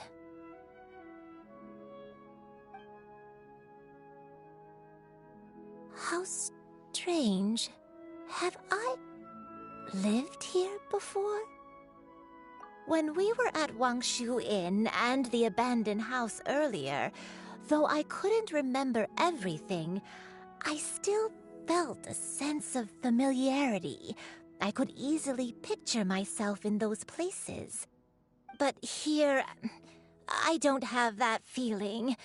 Perhaps I did come here in the past, but it just didn't leave a strong impression on me. But did the stories get it wrong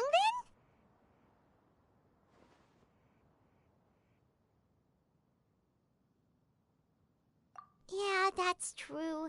But they're also the only thing we have to go off of. Paimon was hoping this place would jog Granny Uendai's memory just like the others. I'm sorry to disappoint you too. It's all right. We're not going to give up yet. We'll figure something else out. Just you wait. Thank you. If only I could remember. Huh? That way. What's that mountain? Oh, let Paimon look! Huh? Isn't that Mount Outsong? Looks like we've come full circle. Mount Outsong. Mount Outsong. Granny, are you okay? Don't push yourself, Granny. It's okay if you can't remember. You shouldn't do something that makes you sad. Mount Outsong, What am I really? Mount Outsong holds some familiarity to you? It does, but I can't go back. Are you feeling unwell? My head, it feels all heavy and dizzy. What is wrong with me? Cloud, Miss Xianyun, is there anything you can do? Let us go to Mount Outsong. But... Fret not, all will be well.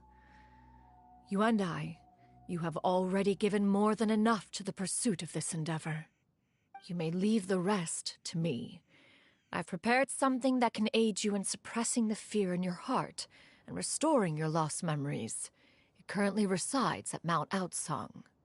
Wait, really? When did you do that? I never leave anything to chance.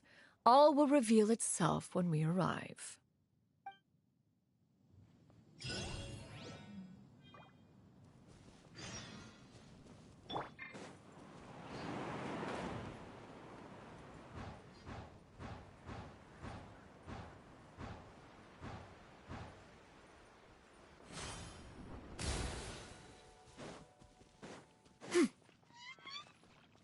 Yeah!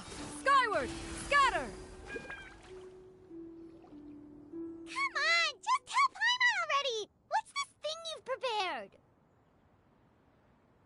Here, this is it. Huh? But isn't this the mechanism that you were tinkering with when we first got here? Oh, is it another invention of yours? Precisely. A recent one at that. I am most pleased with the result. I call it the Suspensus Somnium mechanism. It periodically releases a soft breeze, which when paired with a gentle adeptal tune, can help the listener subconsciously relax and even enter a semi-hypnotic state. Soothing agitation and anxiety, relieving exhaustion and insomnia, its potential uses are numerous indeed. And of course, it can also aid in the recovery of lost memories. Whoa, what a cool gadget! But if you had it all along, why did you keep it to yourself until just now? We could have come to Mount Outsong right off the bat and saved time on a lot of floating. How preposterous. Had Yuendai not recalled much of her past through her own efforts, the device would have nothing to draw upon. We Adepti can only help those who first resolve to help themselves. Had she lacked such determination and strength of character, one would have little to offer in way of assistance. Paimon thinks she gets it now. Hey, what's that other thing? As previously mentioned, a gentle adeptal tune is required to take full advantage of the mechanism. One secured such a tune from Streetward Rambler. Only with her melodies can the mechanism reach its peak power. Whoa, Paimon can feel what you mean. Paimon's body feels light as a feather. It's as if she's lying down on a warm patch of grass after a super satisfying meal. And you, Yuendai, is the mechanism helping you to relax? It appears she has already succumbed to the depths of reverie. Come, join one on this side. We shall give her some time to herself.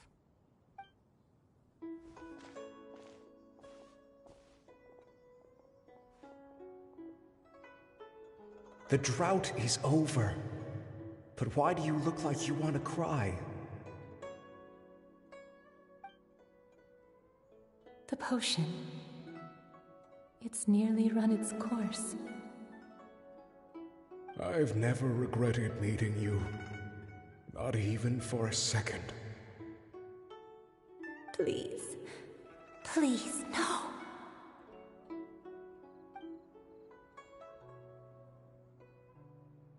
Have you forgotten? This is the world you left behind. One of gentle breeze and morning dew, perfectly straddled betwixt the realms of heaven and earth. This is your home. This is where you belong. You should have never left. The you of the past, the me from not that long ago, we should have never.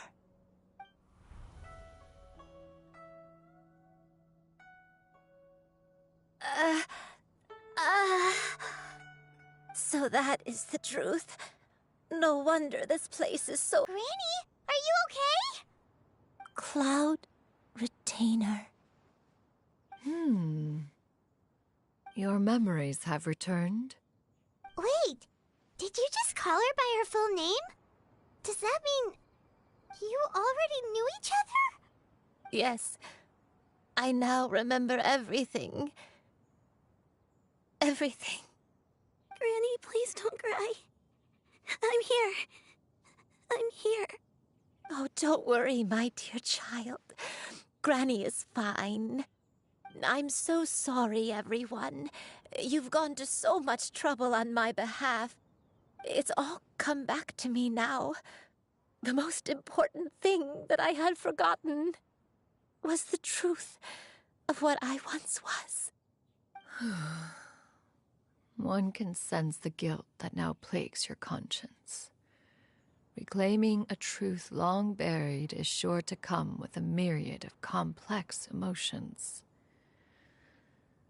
Perhaps one should recount the story on your behalf while you compose yourself. No, it's okay. Now that I've remembered, I must face my memories head on. Shuyu, everyone, I cannot thank you enough for all your help. I'm ready to tell you my story, if you're willing to listen. Please, Granny, don't force yourself. What happened in the past doesn't matter. I love you more than anything. Nothing you say can change that. I know, dear child. My feelings for you are exactly the same. It is for this reason that you deserve to know the truth. Some time ago, I made a terrible mistake. One for which I could never atone. Is this the sin that you mentioned in Dwayne Karst? What happened? I am, in truth, not a human being. My real form, one that I held for centuries, was that of a wild crane. I spent many, many years living on Mount Outsong, bathing in the soft breeze and drinking the sweet dew of the mountains. At some point, I somehow gained wisdom and sentience. The Lord of the Mountain, Cloud Retainer, became aware of my existence and began to share many stories with me. She even passed on the secret of cultivation to me. Though she never took me on as a formal disciple, I always saw her as my master. Whenever she took out her tools to work on mechanisms or new inventions, I would also stand next to her and watch. I even contemplated completing my training and becoming an adeptus in my own right. I followed her teachings, and time gradually passed us by. Until that fateful day 50 years ago. 50 years ago? That's right. Master regaled me with many stories of her past deeds. From them, I learned how she had saved people from a similar crisis in the past. She was the one I looked up to the most. More than anything, I dreamt of becoming an adeptus like her. I wanted to travel the land like she had, relieving suffering wherever I went. But I was still far from being a real adeptus. I possessed no ability to take on human form and fit in with the crowd. Once she learned of my desires, Master prepared a special dose of human mimicry potion for me. She warned me that the potion's effects would only last 10 years, and if I were to fail to return to my original form at the end of that time, I would forever forget my past as a crane and become something neither human, beast, nor adeptus. Oh no. So that was the source of your dementia all along. Was it because of Grandpa? Indeed, I fell in love. Though he was human, he had spent his entire life training on Mount Tianheng. When we met, it was not only my first foray into the world below, but his as well. Although clumsy and impulsive as he was, you'd think he was the real strange bird among the two of us. But still, just like me, he cared deeply about the world and wanted, more than anything, to cleanse it of all pain and suffering. I could not help but fall for him. But my time continued to tick away. Those 10 years passed by in a flash. Yet I did not want to leave his side, so I... Oh no, what happened next? I committed an offense. I wanted to stay with him, even if it meant living a life full of pain and suffering, even if it meant that I would eventually turn into a monstrosity. I knew I had betrayed Master's hopes, but I was too ashamed to face her. So I wrote her a long letter instead and asked someone to leave it outside her abode. I was convinced that she would not support my decision, and I lacked the courage to speak to her face to face. In my shame, I fled and tried to hide from the world, such that no one would be able to find me again. But that was only the beginning of my troubles. I began to suffer from a strange illness. My memories became hazy and confused, and I could no longer keep myself awake. I understood that my pain was caused by my refusal to return to the life I was fated to lead. Along with my memories as a crane, I soon forgot the true cause of my suffering as well. I knew only that I had committed a sin. Even if I had long forgotten what needed to be forgiven. Looking back, I was beyond lucky to have come across that traveling merchant at Wangshu Inn. It was such a fortunate coincidence that we were there at the same time. If it weren't for those soul-revitalizing tea pills, I probably would have... Granny, what's wrong? Coincidence? Why did I ever think it was a coincidence? Tea pills concocted using the blood of an adeptus? No, it couldn't be. Master, don't tell me. Back then, that merchant was actually... Human custom would dictate the conferral of gifts to be in order when one's progeny is wedded, would it not? Consider the pills a symbol of one's best wishes. So when I tried to conceal my name and mistakes from the world and hide myself away in perpetuity, the only person I managed to deceive was myself. You knew where I was all along. One still remembers when you were but a fledgling. You possessed a certain fondness for a particular game. You would hide yourself among a group of wild cranes and ask one to pick you out from among the flock. One found you with such ease every time. 'Tis a truth most evident. One always recognizes one's own, no matter what form they may take. Wait! Paimon's confused! So, Cloud Retainer, you found Yuendai again? But how? When? And what happened after that? Perhaps it is now time for one to recount the rest of the tale.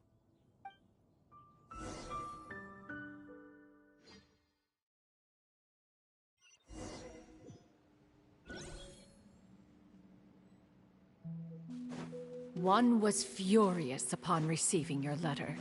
Seized with anger, one set out to bring you to your senses. Skyward! Scatter!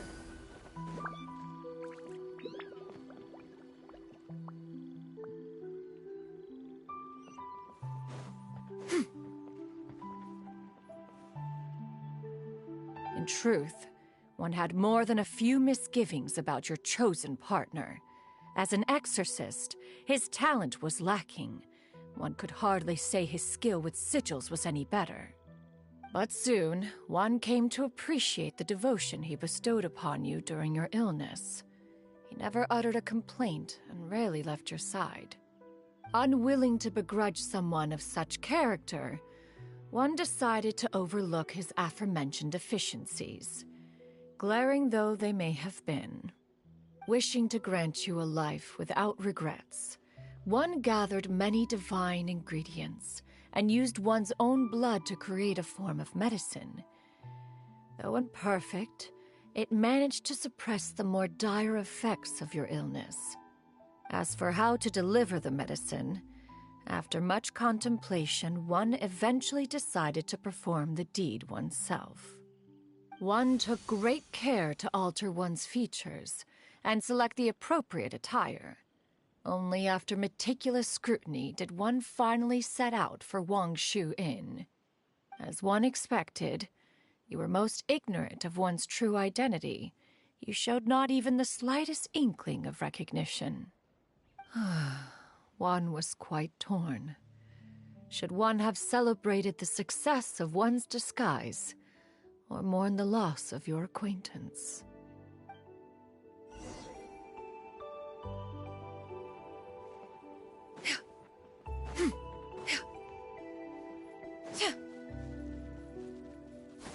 Skyward!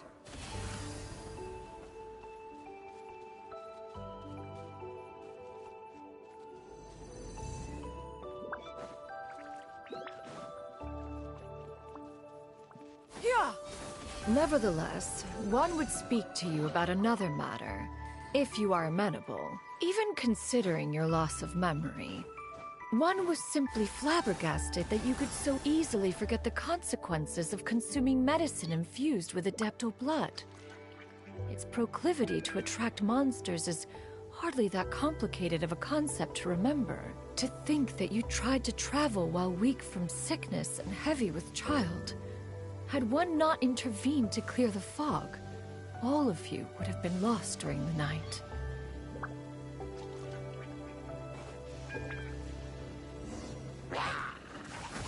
Skyward! Scatter! Yeah! Skyward!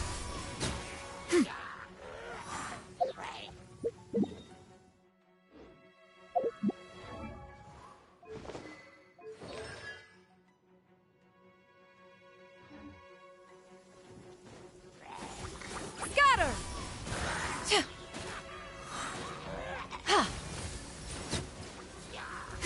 Stray clouds converge!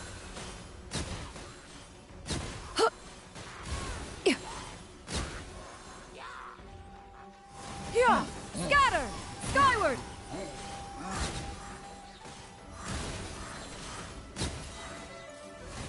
Yeah! Skyward!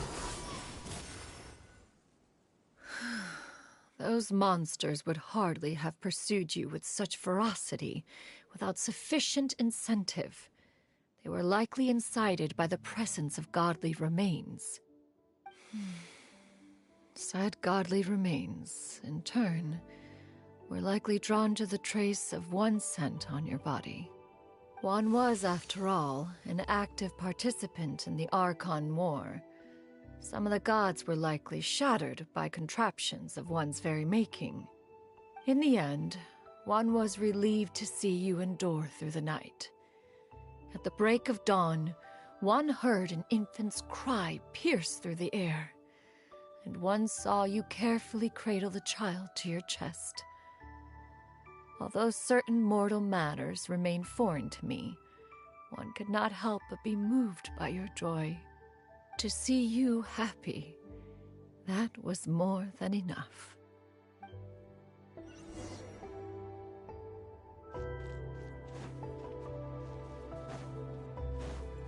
Yeah!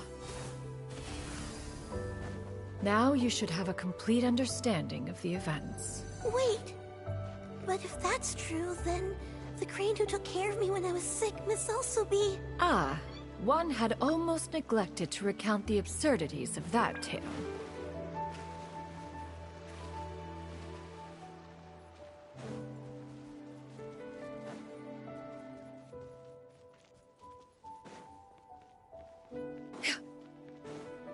Yeah!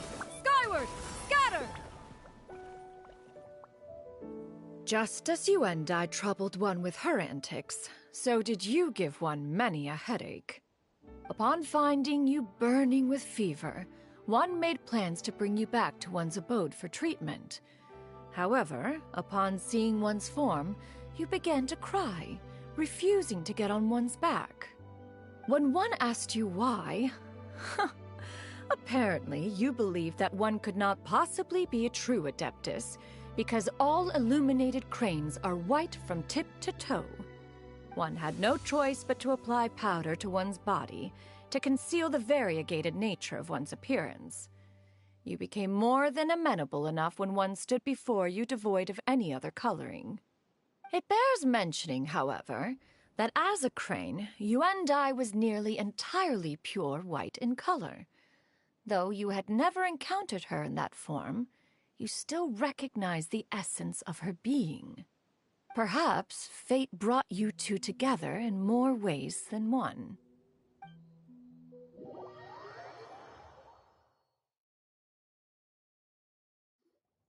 Now all has been revealed. One owes you an apology, you and I. One recognized you upon your very entrance into Wanmin restaurant.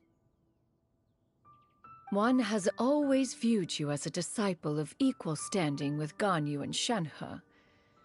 Indeed, one wished to bring your story to a satisfactory end with this visit to Liyue Harbor. Still, one could not reveal your identity right away.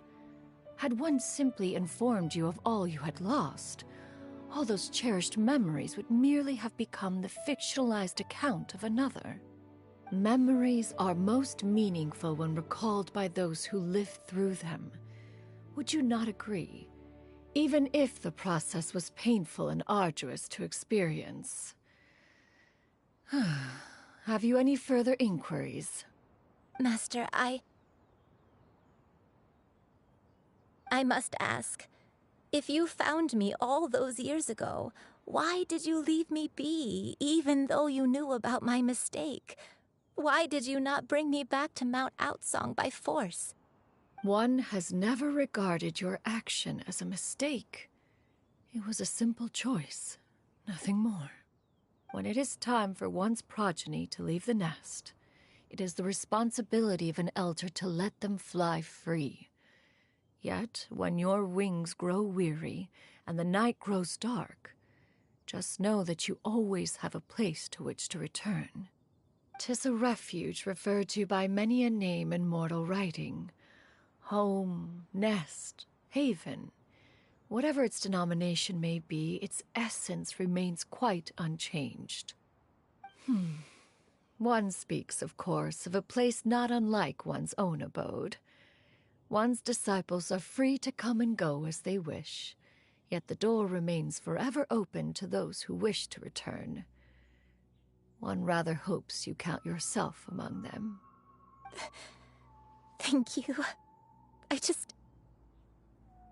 Thank you so much.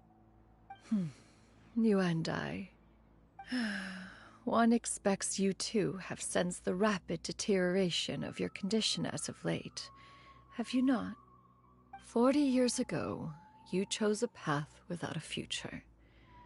Though one used one's own blood to provide you with a few decades of extra time, it merely delayed the inevitable. One may have extended the path, yet one was unable to alter its final destination. Even the power of an adeptus has its limits. Had your condition continued to deteriorate, you would have forgotten your life as a human entirely. In the end, you would have turned into a creature lacking in the ability to even comprehend its own monstrousness. Fortunately, you were able to avoid that scenario by reclaiming your memories. Though one sped the process along by providing some guidance, the result is entirely a reflection of your own effort. So, what's gonna happen to Granny? One will help her reclaim her original form as a wild crane. If it be fated, she may recover her sentience one day. She's gotta go back to being a regular crane, huh? Master, you've already done more than enough for me. I don't know how I could possibly repay your kindness. This is a better result than I could have ever hoped for. How much time do I have left? Not long. The transformation is imminent. Granny?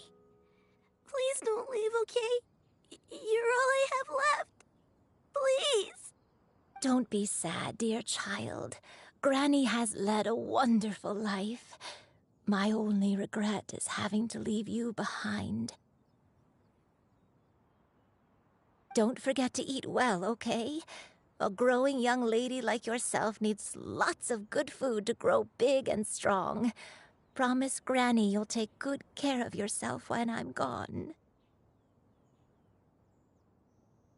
I promise, Granny. I'll do whatever you say.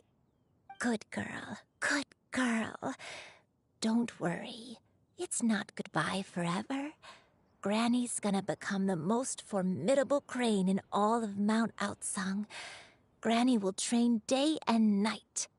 I won't stop until I can turn into a human without having to rely on anything but my own power. When that day comes, we'll be able to live together again. You and I. How's that sound? Good. That's a good girl.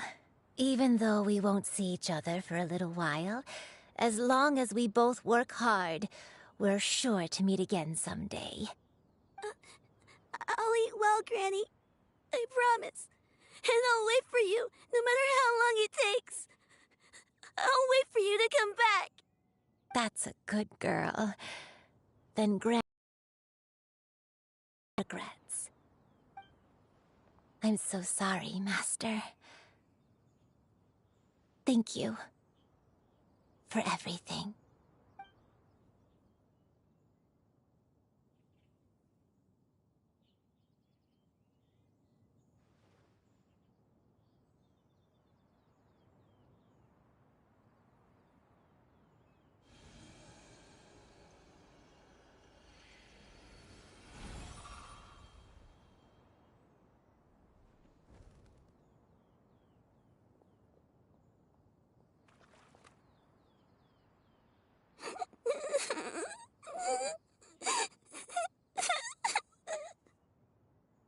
Shiryu. Let her be.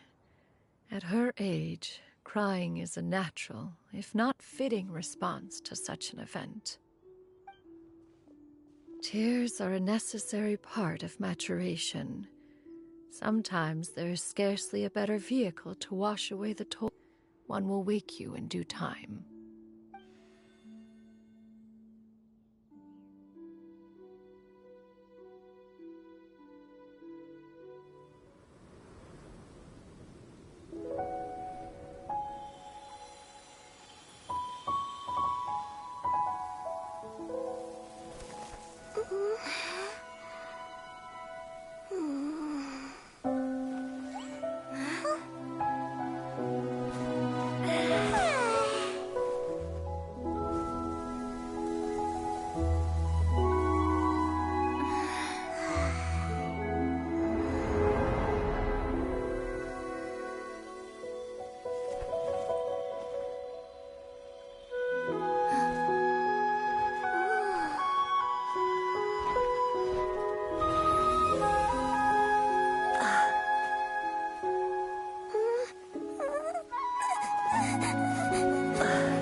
Believed we would see each other again, that our days of separation would finally end, and all my troubles would be behind me.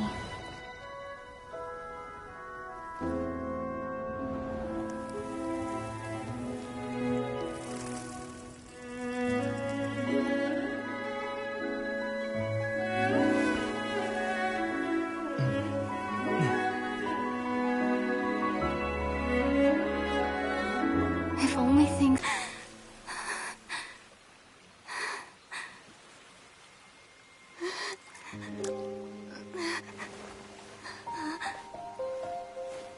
A nightmare?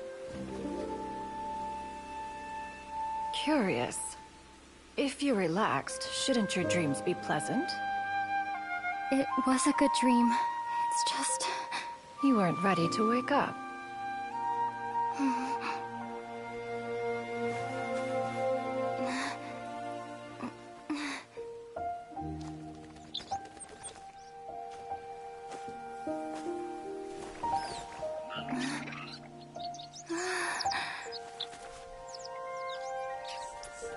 Eloquent as one may be, words of comfort are not one's strong suit. You are doing all you can. One can see your strength of will, your fearlessness in the face of danger. And so, whatever your dream may be, one believes that you shall achieve it. Of course, whenever the perils you face overwhelm you, or you become weary, one is always here for you.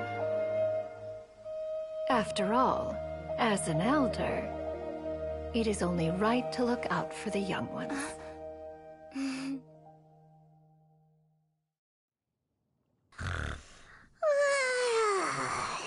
Grilled chicken drumsticks. Huh?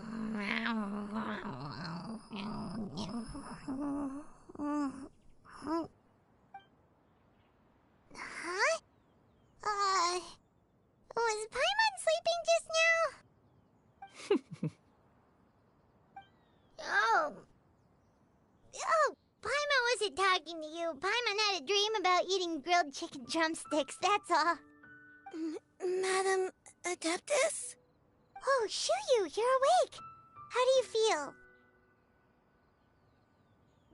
I feel a little better. Thanks. I know I'll see Granny again someday, so I don't feel so sad anymore. Madam Adeptus, could I ask you something? Would you take me in as a disciple? Oh, and have you reasons for this sudden interest? I know Granny thought what she did back then was wrong. She felt really bad about it. But without that mistake, I would have never been born. Even though Granny lost her memories, she never forgot to show me how much she loved me. So, I thought maybe one day, I could become a cool Adeptus like you, and help a whole bunch of people, just like Granny wanted to do. Upon some reflection, one supposes you are no mere mortal. The fact that Yuendai's blood flows through your veins is proof enough of that. If this is what you desire, one shall make it so. Thank you so much, Madam Adeptus. No, I mean... Master. Chuyu, are you sure about this? Paimon's gonna let you in on a little secret. We've seen Cloud Retainer's 2 other disciples, and they pretty much eat nothing but bitter herbs like chin-chin and violet grass.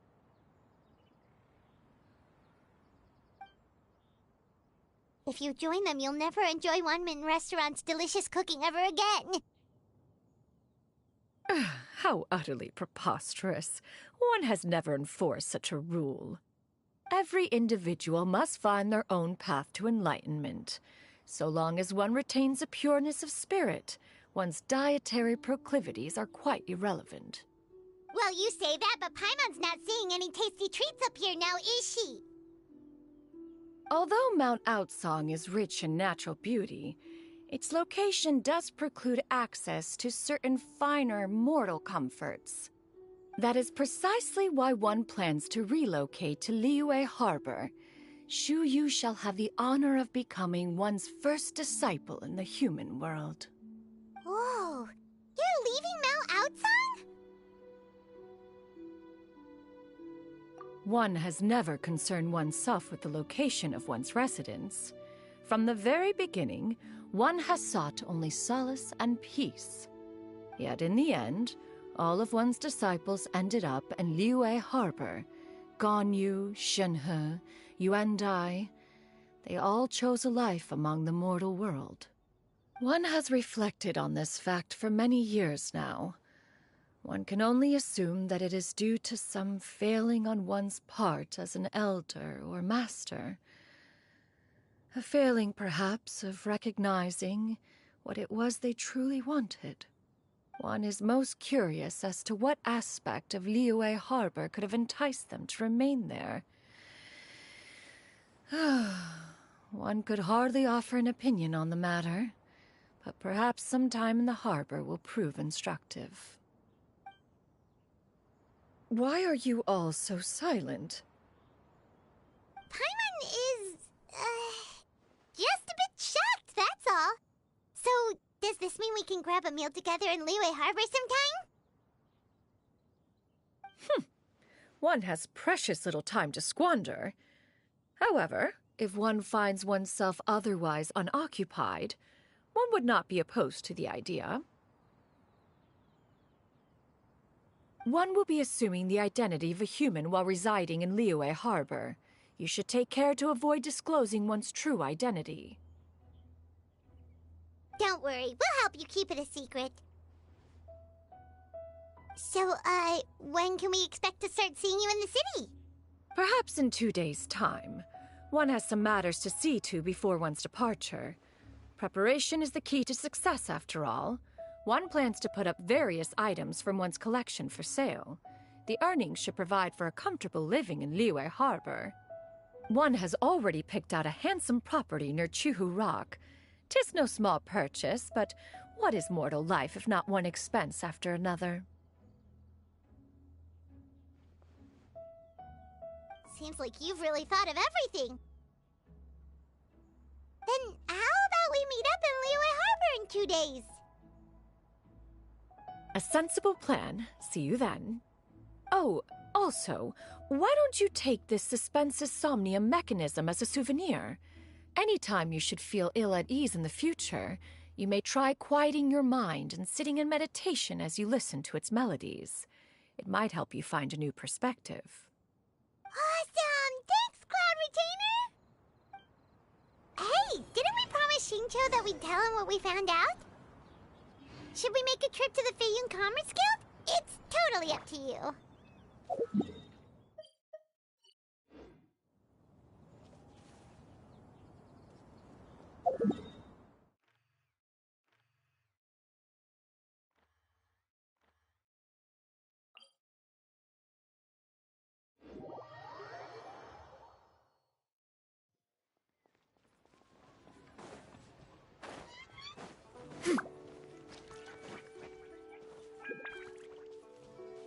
Yeah.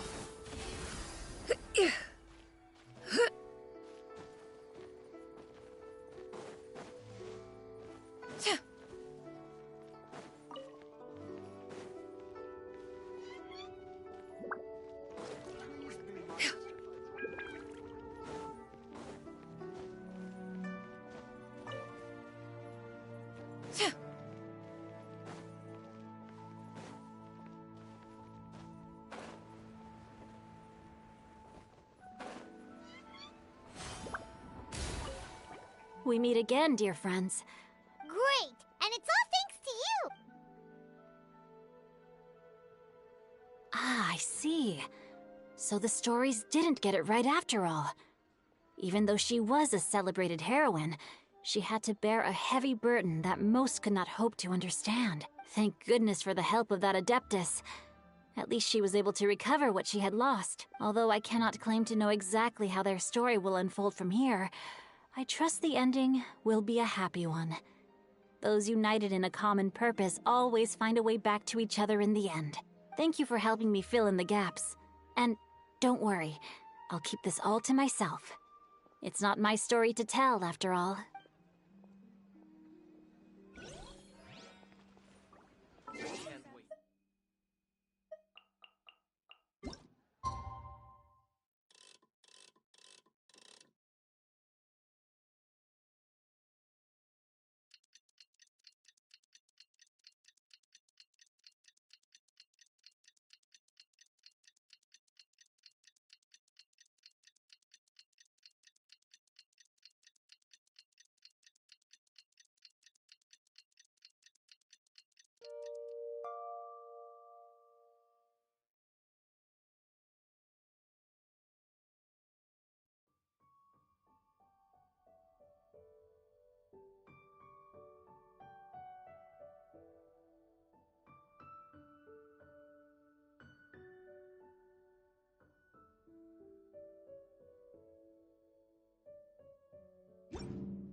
Your concerns are excessive and unfounded.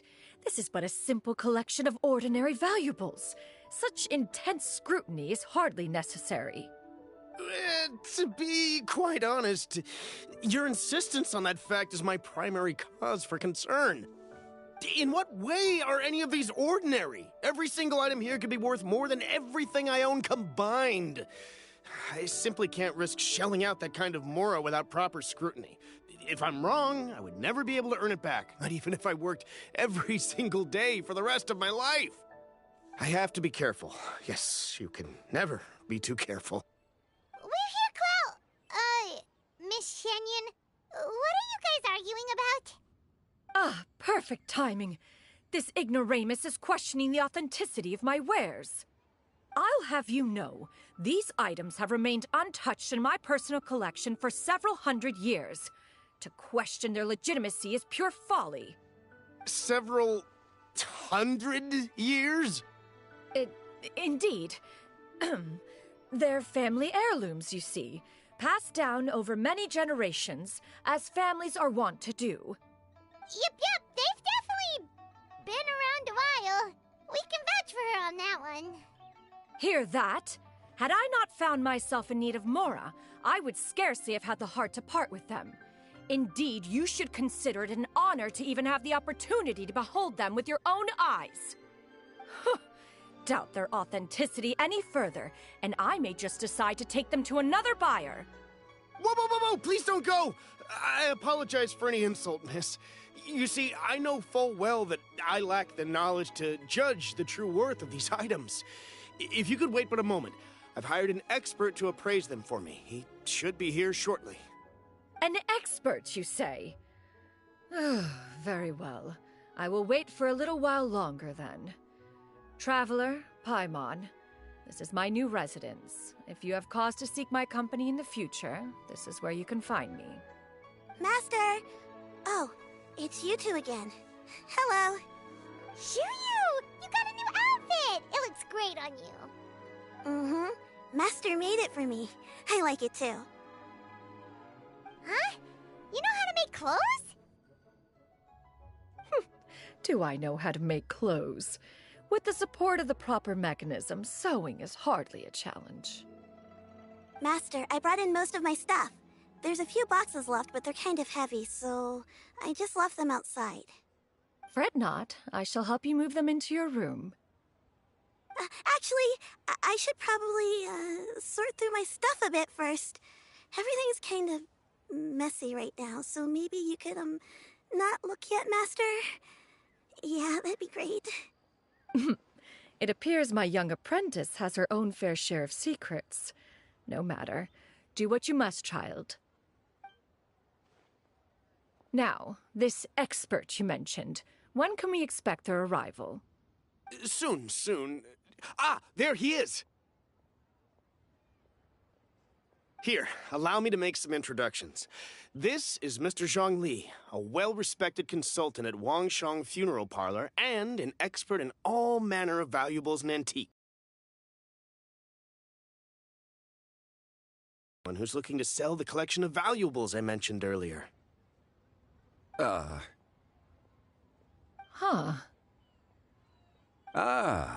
If it isn't Miss Shenyun. It has been quite some time since our last meeting. What a serendipitous reunion. Indeed, most serendipitous. Have you been faring well as of late, Mr. Zhongli? Quite well, thank you. I was fortunate enough over the past few days to enjoy both a stroll in the mountains and a fresh brew of tea from the most recent harvest. The experiences left me with such insight and peace. Huh. So you two are already acquainted? Indeed. How fortunate we are that fate has brought us together again. If you are otherwise unaware, allow me to inform you that Miss Shenyun is a well-regarded collector and appraiser. She is well-versed in all fields, and oft-celebrated for her impeccable taste. You stand to gain much from this opportunity. You are too kind, Mr. Zhongli. True collectors pride themselves on their wealth of knowledge and eye for detail. I can say without a doubt that you are foremost in that regard. Why, you flatter me, Miss Shenyun. It would seem that you are as self-effacing as ever. Not at all, Mr. Zhongli. Not at all. While I am loath to butt into this conversation, I must ask, you two already knew each other, and you seem to have quite a cordial relationship. Can I be certain that you're not working together to swindle me? I mean, you never know. Huh! A preposterous accusation. The heavens themselves would collapse before we would conspire to do such a thing. Miss Shenyun speaks the truth. Contracts are built on honesty and trust. If that proves to be beyond your capabilities in this instance, this transaction may be taken elsewhere. Say no more. Let us depart. I jest. What fool would still harbor doubts after Mr. Zhongli himself has vouched for the goods? Miss Shenyun, wait!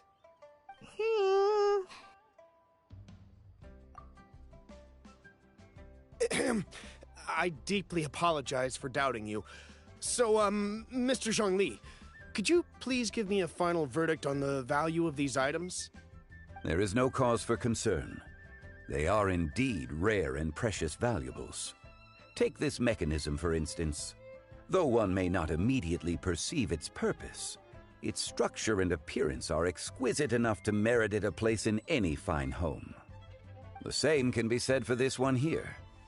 Few could hope to possess an item that so perfectly blends mechanical wonder with geometric grace. I am sure you have heard from your travels that the study of mechanisms is among the most wondrous arts in this world. With that in mind, I earnestly recommend procuring every last item in this collection. All right. Since I hired you as my consultant, Mr. Zhongli, I shall, of course, trust your good opinion. Then, in that case, Miss Shenyun, I'll take the lot. However, since the final sum is quite large, how about we start with an initial deposit through the Northland Bank? The Northland Bank? Huh. Oh, you refer to the fiduciary house.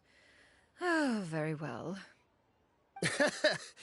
I fear people only use the term bank nowadays.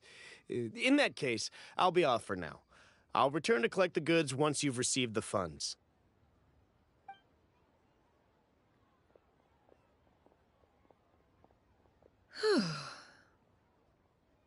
Zhongli! My friends, have you been doing well? We've been great! How about you? Paimon didn't know you were such a busy consultant! My days have been quite pleasant as well. I had been quietly enjoying a cup of tea when Mr. Xiaozu requested my services.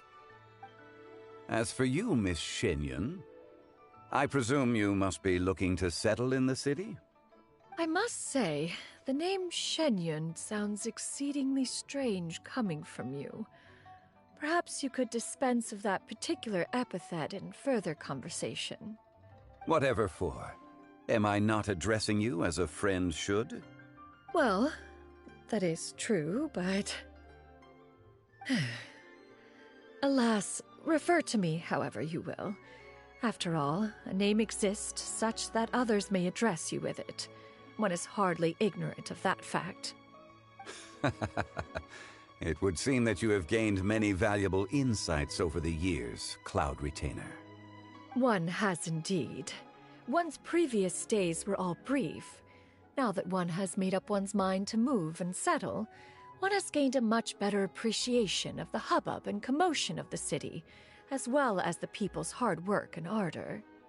This city is much changed from how it was more than 1,000 years ago. Not unlike the ocean tides, so too shall the movement of people ebb and flow. From turmoil to peace, enlightenment to aspiration. Human society possesses limitless potential. In another 1,000 years, the scene we witness here may change in ways that are impossible for either of us to imagine. Alright, that's enough reflection for one day. No need to get all sentimental on us. You make a valid point, Paimon. Now that the sale has concluded, what say one plays the host as we try some specialty dishes together? One must profess great interest in trying bamboo shoot soup. Perhaps you have forgotten, Cloud Retainer, but I once tried my hand at that dish. You were at the table on that occasion, so logic dictates that you should have already tried it. Oh? What occasion was this? It was a reunion between friends several centuries ago. Alas, you must have been too preoccupied to secure yourself a portion. Or perhaps our other companions simply availed themselves of faster reflexes on that occasion. Huh! Hardly. 'Twas most certainly out of consideration for the others in attendance. In but a moment, one will show you what it means to have a true deftness of hand. It is settled then. Bamboo shoot soup, mora meat, crab roe tofu, triple-layered consommé. We shall enjoy the lot. One has already passed word to Shenhe and Ganyu to make a reservation. It is prime time for them to meet one's newest disciple. Is that agreeable to everyone? It should be a most splendid occasion. Shu Yu, come now, it is time to dine. Ah, this gentleman over here is Mr. Zhang Li. He is, A humble employee of Wangsheng Funeral Parlor. Pleased to make your acquaintance. Nice to meet you too, Mr. Zhengli. That's...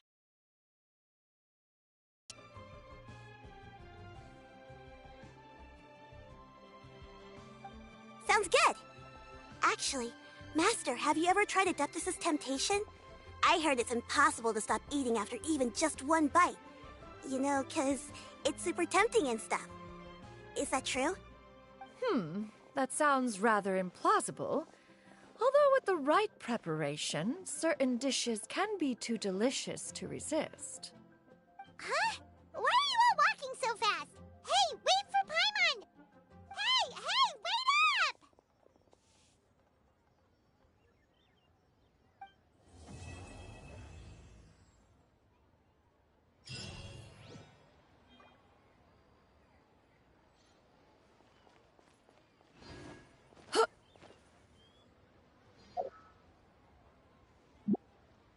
Hey there. Don't be shy. Oh god. Well, that's it for the story, so I'm gonna end it here. Thank you guys for stopping by.